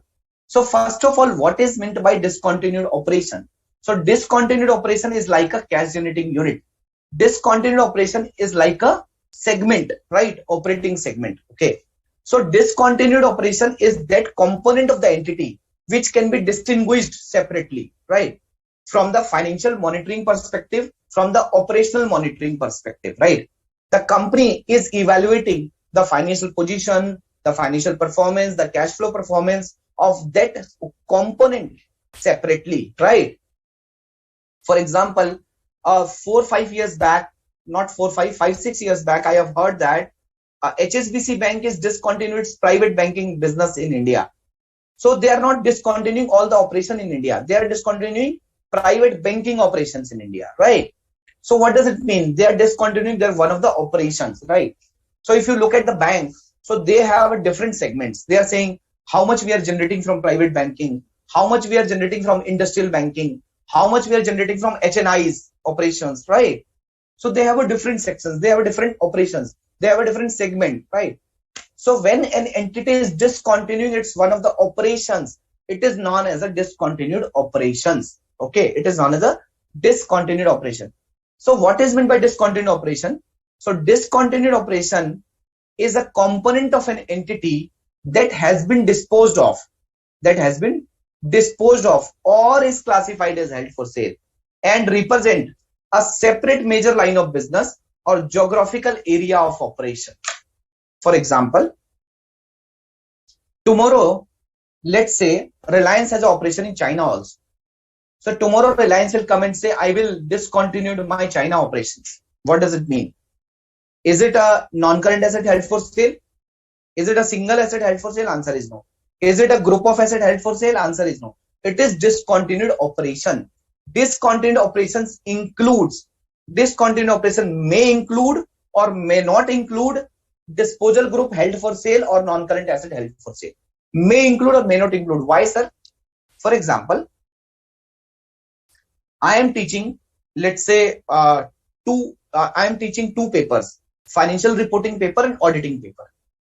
For financial reporting paper, I have a different set of students, I have a different set of people, and for auditing paper, I have a different students. For example, or same student is taking a class of both of financial reporting as well as auditing. I am using the same setup. I am using the same laptop, same pen, same Excel file, everything same. Same room, same chair, same furniture, everything same. So tomorrow, I have seen that, Ind AS or IFRS value is getting increase in India.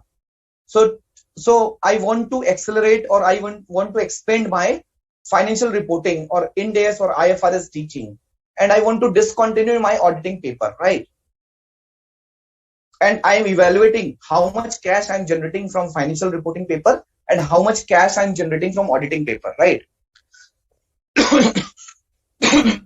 I am maintaining a separate budget. I am maintaining a separate set of, hisab kitab for both set of paper, that how much students are there in FR, how much students are there in auditing. I'm just taking an example, right? So from the operational perspective and from the financial perspective, this revenue generation or operation of FR and operations of auditing are separate for me, right? But when I'm discontinuing the auditing paper, when I'm discontinuing teaching the auditing paper, in that case, whether I will sell my laptop, whether my laptop will be classified as held for sale, whether I have decided to sell my laptop, answer is no. Whether I have decided to sell my furniture, answer is no.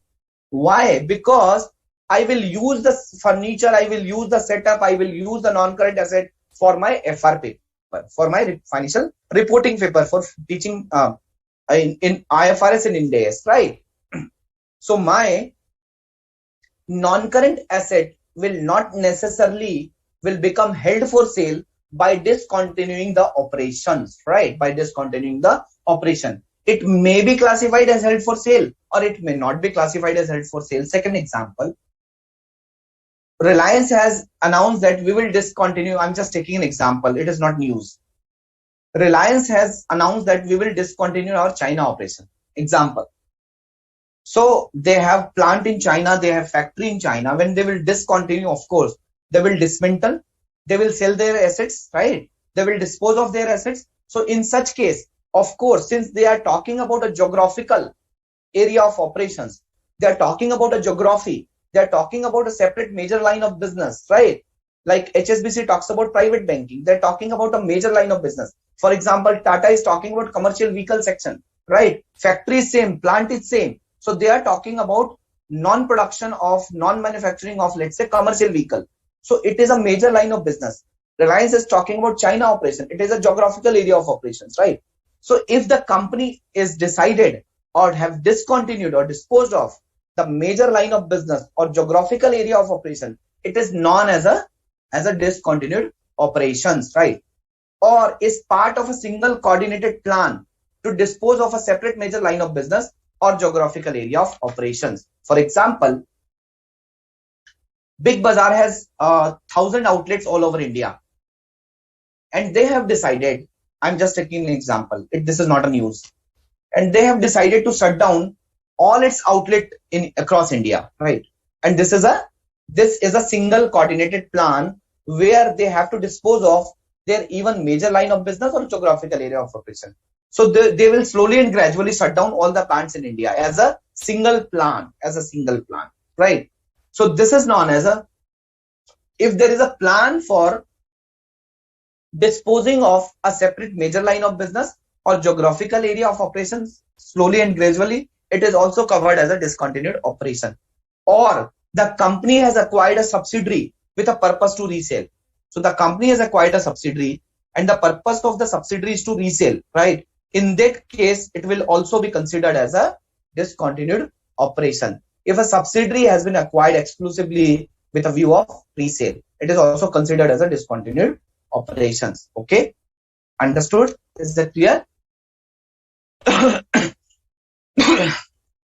So friends, we will talk about this thing with the help of a case study, right? Sun Limited is the retailer of takeaway food like burger and pizzas. It decided to sell one of its outlets located in Chandni Chowk in New Delhi. So this Sun Limited is a takeaway food outlet like burger and pizza, and they have decided to sell one of its outlets located in Chandni Chowk in New Delhi. The company will continue to run 200 other outlets in New Delhi, right? So they will run 200 other outlets in New Delhi, okay? All Ind AS 105 criteria for held for sale classification were first met at 1st October 2016. The outlet will be sold in June 2017. So guys, they have 200 outlets in New Delhi, and out of 200 outlets, they have just disposed of or they have decided to shut down, right? They have decided to sell one of their outlet in Chandni Chowk. And this one outlet, the 105 criteria of held for sale classification has been met on 1st October 2016. Why? Because they want to sell this outlet. And this outlet has already sold out in June 2017 also. And the management believes that the outlet is a discontinued operation and wants to present the result of outlet as a discontinued operation. So friends, whether the contention of the management, whether the analysis of the management is right, is it a discontinued operation? Is it a discontinuation of major line of business? Is it a discontinuation of major line of business?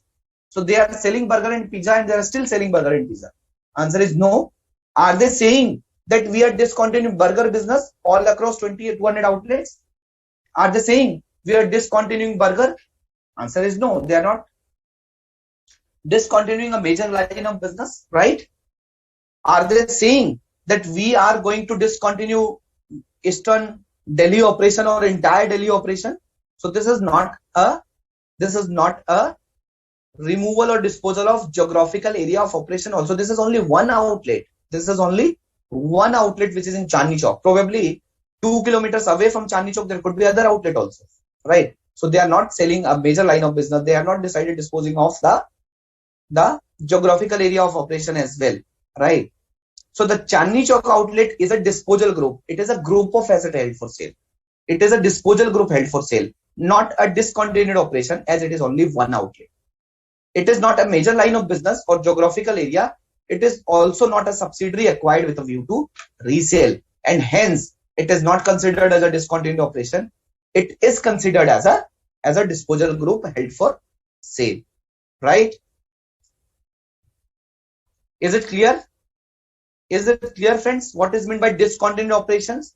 Now, sir, how to present and how to disclose the results of discontinued operations. Okay, so let me talk about how to compute the results of, how to present the results of discontinued operations.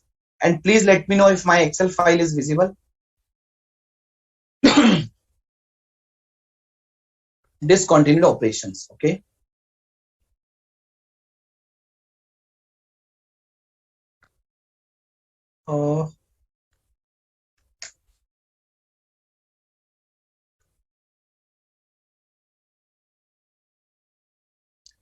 Please let me know if you have any query. Otherwise, I'll move on.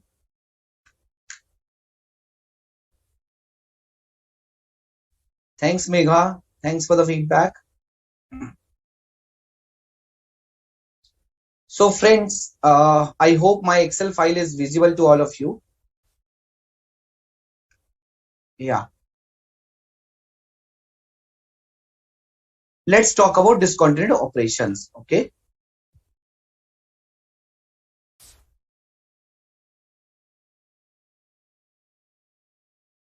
So friends, for non-current assets held for sale or disposal group held for sale, we have understood that. In balance sheet, non-current asset is there. Then current asset is there. And then after current asset, you have to write down non-current asset or disposal group held for sale, right? So you have to show in this map.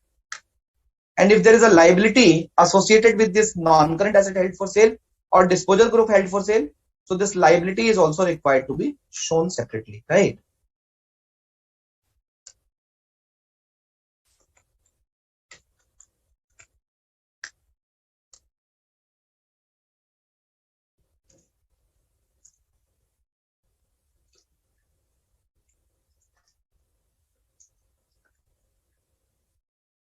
Non-current, so liability associated with non-current asset held for sale or disposal group held for sale. Okay. So this liability will come under current liability portion, right? So this is the presentation of non-current asset held for sale or disposal group held for sale. Okay. And if there is a impairment loss due to classification of an item as a held for sale, so that impairment loss is required to be recognized in P&L and it has to be disclosed in the notes to accounts, right? Or let's say in the P&L, it has to be separately disclosed, right? Or in the notes to accounts, by way of a reference note number, this note has to be disclosed that yes, this impairment loss is on account of classification of an asset from Ind AS 16 to Ind AS 105. Okay. So now coming to the discontinued operations. So friends, I have told you that discontinued operations may include discontinued operation. So, and I'll call it as a DCO. I'll call it as a DCO, discontinued operations, right? So DCO may include the NCHFS or may not include NCHFS, right? Would you be able to remember my example of FR paper and auditing paper? I have discontinued the operation of auditing paper and I have, used all the assets in my FR paper, right? So there is no NCHFS, but yes, discontinued operation will be there. And how to show this discontinued operation, I'll tell you, right? So friends, why it is important to show the discontinued operation separately, right? So let's say there is a statement of profit and loss,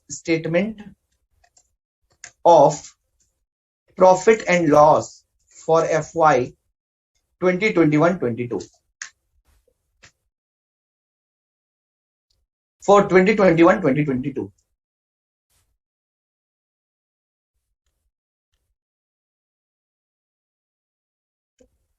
Right.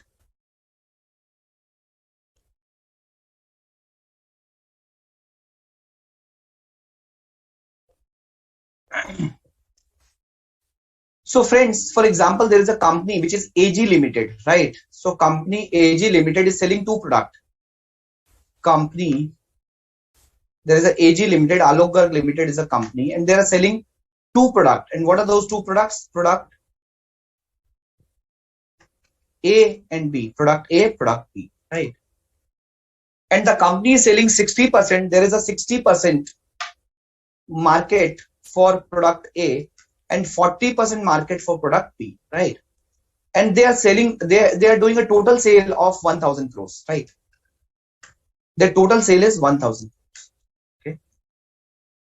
So they have discontinued the operation of product B. They have discontinued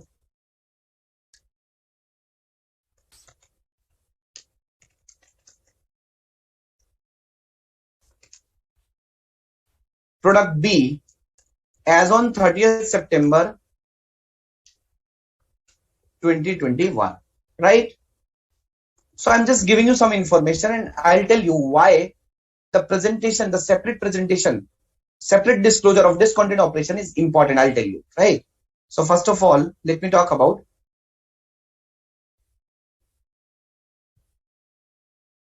yes, Sainam, you are right. Discontinued operation means entity intend to sell major line of business, then it will be considered as discontinued operation. Sheena is asking, sir, if there are two outlet closing of 10 outlet will still not be a discontinued operation? Sheena, in that case, of course, it is not a discontinuation of major line of business. In that case, you have to see, for example, out of 10 outlet, this 2 outlet belongs to, let's say, East Delhi. For example, this entity is saying we will close our all operation in Eastern Delhi, in Western Delhi, in Southern Delhi, in North Delhi, right? So you have to see whether it is a geographical area of operation, right? They have discontinued 2 outlet, but there is no discontinuation of a geographical area of operation, right? If tomorrow still there are 1 outlet or 2 outlet in north, east, south, west, so of course you cannot say that we have discontinued any geographical area of operation. We have not discontinued, right? So you have to see from that perspective.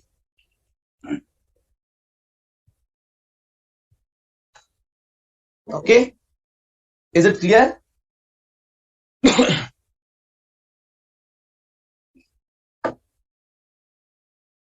So friends, this company AG Limited is in the business of selling 2 major products, product A and product B. The total sale is 1000 crores and they have discontinued the operation of product B as on 30th September 2021, right? Now the question arises in 2021. So let me talk about the total sale is 1000 crore for this product and 40% is product B and 60% is product A, right? So now in the middle of the year they have discontinued the operation. So let me show you the P&L for 21-22, right? 21-22 P&L. Revenue. What will be your total revenue? Revenue. How much total revenue is there? So out of 1000 crore, 60% is your from product A. So 600 crore is product A and 400 crore is product B. But product B has been sold out in the middle of the year. So 1000 multiplied by 40% multiplied by 6 divided by 12, 200. So total revenue is 800 crores, right? Total revenue is 800 crores. Then your cost is, for example, your cost is, let's say 600 crores, right? Your PBT is, let's say 200 crores. Your tax is, for example, 30%, 60 crores. Your PAT is 140 crores, okay? So friends, this is the 21-22 P&L, right? So in 21-22, the total revenue, the total sale is 800 crores. The total cost is 600 crores. The PBT is 200 crores. The tax is 60 crores and the PAT is 140 crores, right? So this is the total P&L. And the company has discontinued a major line of business. which is product B, right? And going forward from product B, there will not be any revenue which will arise from product B, right? Going forward, there will not be any revenue, there will not be any cost which is incurred in operation of product B, in product B's operations, right? So friend, this is one of the presentation of, of a P&L, and this is a company's P&L. So tell me one thing, after looking at this P&L, are you able to identify what is my sustainable revenue, what is my sustainable cost? Are you able to identify, are you able to evaluate that in the next year what could be my revenue, what could be my cost? Are you able to identify? Answer is no. Now I am showing you the another presentation, right? Now I am showing you the another presentation. So the another presentation is 21-22. Again, revenue from continuing operation,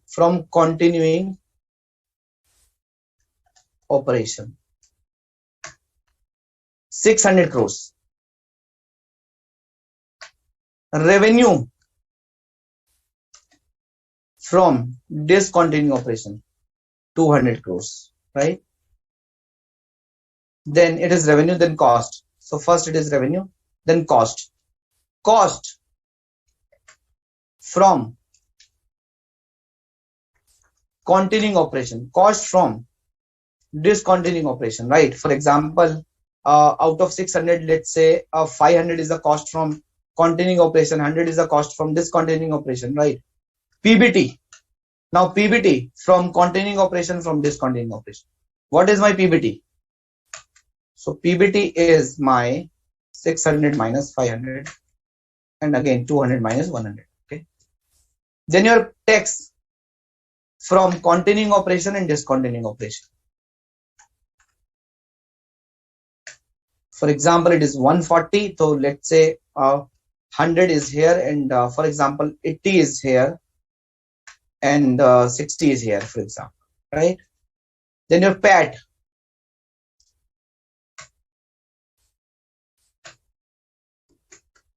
From continuing operation, from discontinuing operation.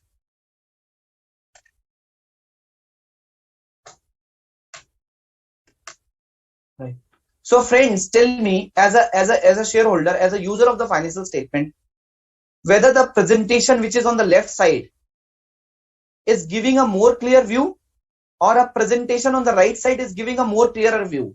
If I am a shareholder of this company, I would be able to analyze, oh, this revenue from discontinued operation in this year, out of 800 crores, the 200 crores is a revenue which has been incurred from the operation which has already been discontinued. What does it mean? It means in the next year, this revenue would not be there. It means in the next year, this cost would not have been there. It means in the next year, this PBT would not have been there. In the next year, this tax expense would not have been there. In the next year, the PAT will not be 60. The PAT will be 20 only, right? The PAT will not be 60. The PAT will be 20 only. Let's put the tax here as a breakup of 60. Put here 40 and 20, right? In this way. So the PAT here will only be 60, not 140, right? Because this 80 PAT will not come again. Why? Because this is not a sustainable PAT. Why? Because the business has the revenue, the business has already been discontinued for this product line, for this major product line. The business has already been discontinued, right?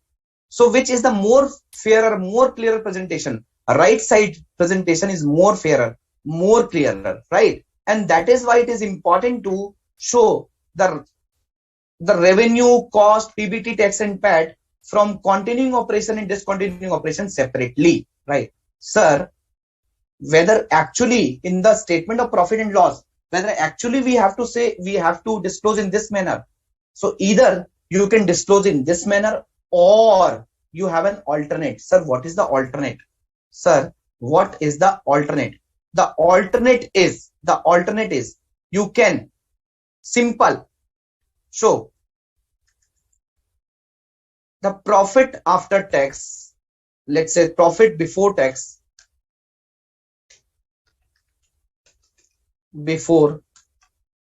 from discontinued operations, right? Or let's say profit after tax from discontinued operation. Profit after tax from discontinued operations, right?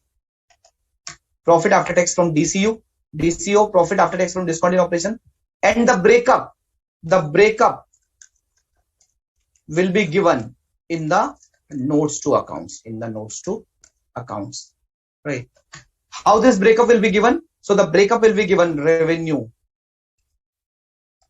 cost, PBT, tax, PAT, and in the statement of P&L, this one line item will be there, right?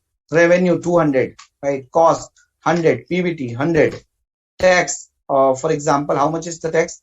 So we have taken tax of 20, 80 is the PAT, right? So this entire breakup can be given in the notes to accounts also, or this entire breakup has to be given in the face of the P&L also. So in whatever manner the company will desire, the company can do that, right? But the breakup of profit after tax from discontinued operation has to be given either in the notes or in the statement of P&L. And another line item. So when there is a non-current asset held for sale or disposal group held for sale, right? So when this discontinued operation includes disposal group held for sale, then profit or loss from reclassification to HFS needs to be given. For example, the carrying value is 100 rupees. The fair value less cost to sell is 80 rupees. So there is a loss of 20 rupees. So profit or loss from reclassification to HFS has to be separately given in the P&L, and tax impact on the same has to be given in the P&L, right? So one, your profit or loss from discontinued operation. Second, your profit or loss from reclassification to HFS has to be given. Is it clear? Is it clear, friends? So friends,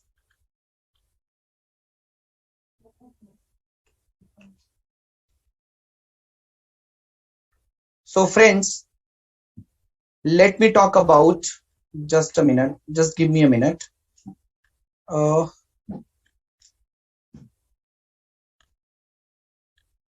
Yeah, I hope my PPT is visible now.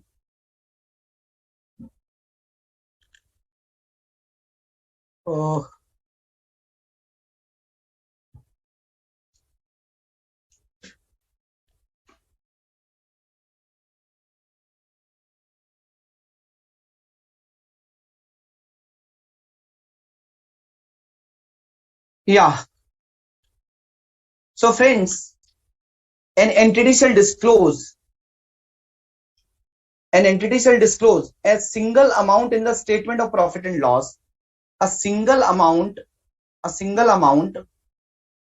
in the statement of profit and loss comprising the total of, I have told you now, either you can give the breakup or you can give the total of post-tax profit or loss of discontinued operation. Post-tax, okay, it means the revenue, cost, PBT, tax, and PAT has to be given in the notes to accounts.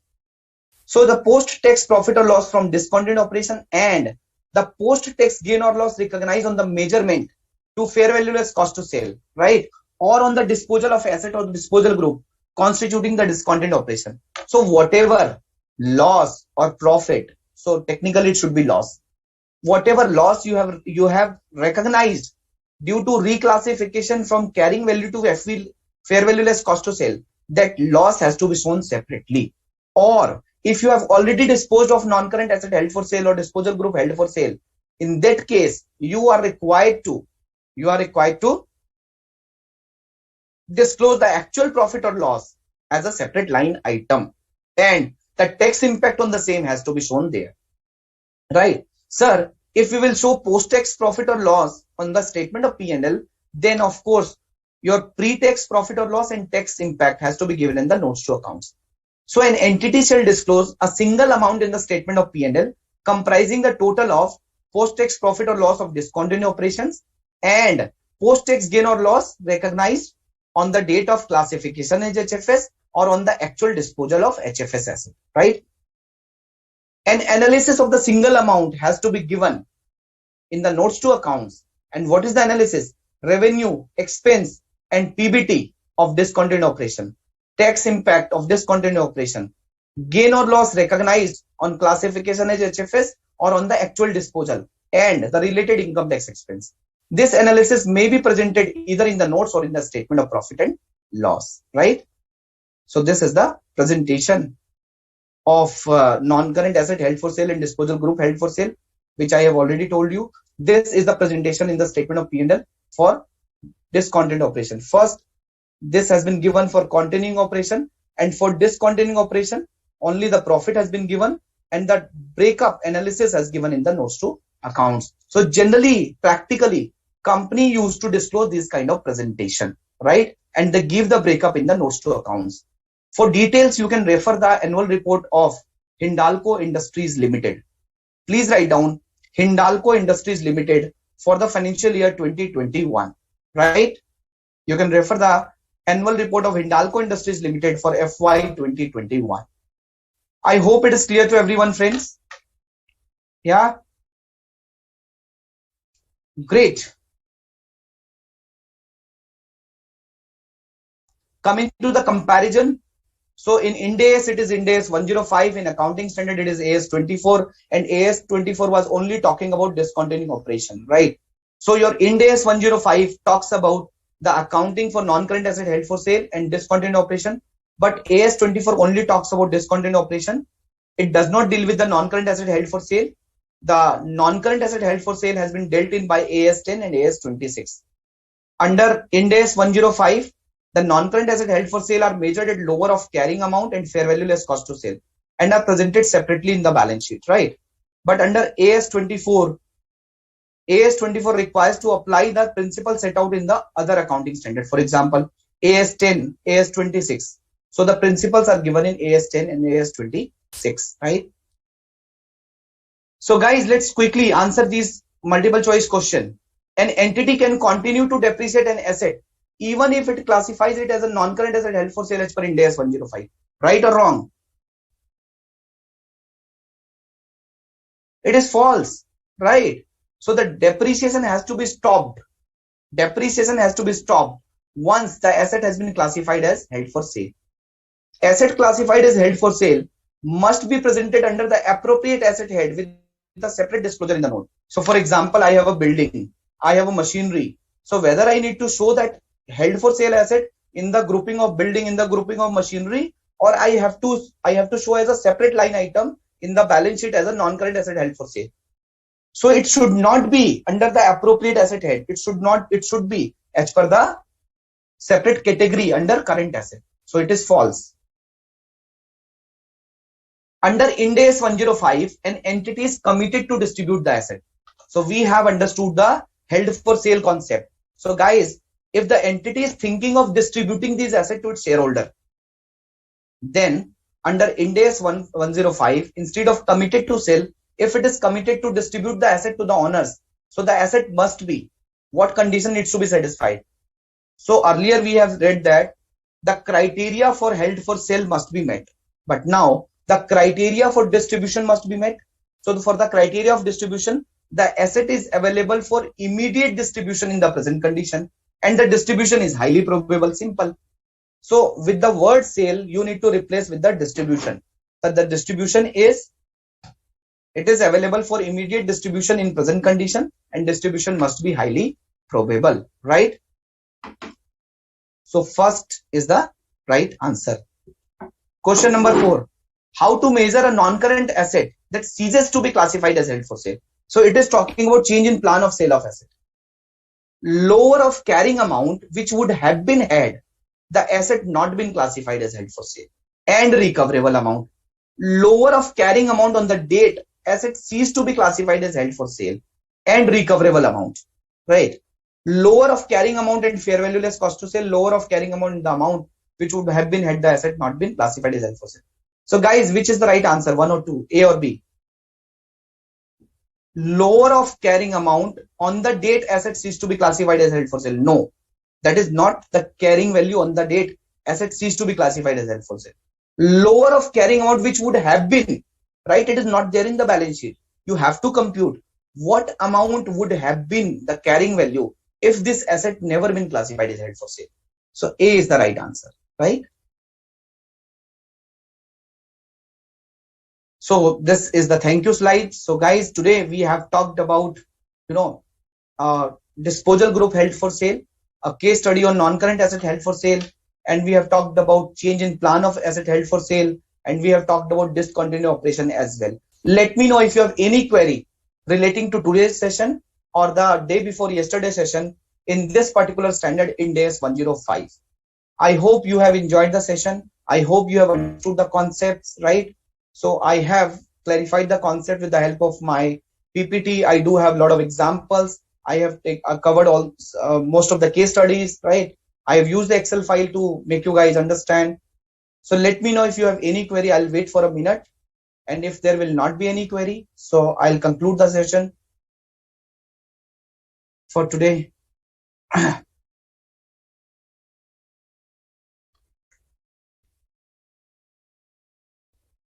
Yes, Megha, you are right.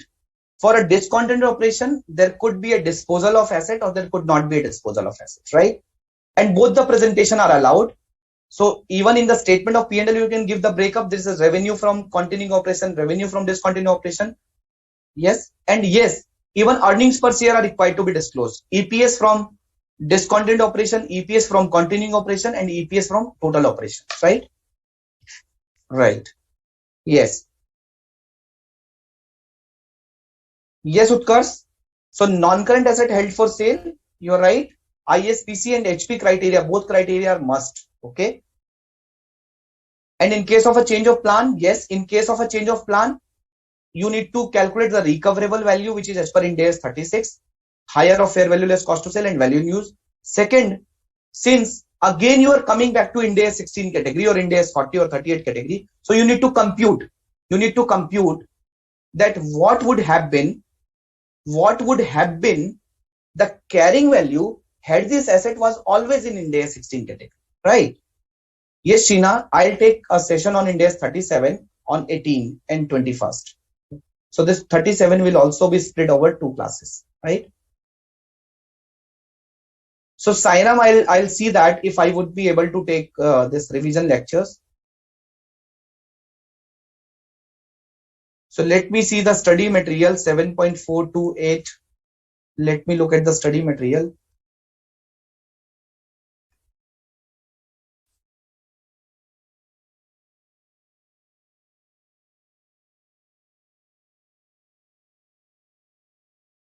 Yeah, so let me open this study material. So what is your query, Jay? Example 15, page number 7.428. Difference between carrying amount given in 2 columns, study material. So disposal group classified as held for sale. The first one is carrying amount at the reporting date before classification is held for sale. The carrying amount is remeasured immediately before classification is held for sale. So you remember my disposal group case study. So this first column talks about what is my carrying amount. The second column talks about just before reclassification is held for sale, what is the carrying amount immediately before classification is held for sale. In my case study, you remember the value of PP and inventory got changed, right? Sheena, I have shared these things. I have shared the material with ICAI and ICAI will upload that material. Okay. So it will be uploaded today, right? So this 2 column is just like a column which I have shown you in my PPT, disposal group case study held for sale. This one, your carrying value as on 31st December, and the second one is remeasured, right? So these 2 columns are there in question number 15, right? So immediately, this one is carrying value. This is immediately before classification is held for sale. Okay, clear? So thank you so much, guys, and let me know if you have any query. Otherwise, let me conclude the session today. Thank you so much. Thank you for interacting a lot in this session. I hope you have enjoyed and understood the session. Thank you so much. Take care. Stay healthy. Stay happy. Thank you. Bye-bye.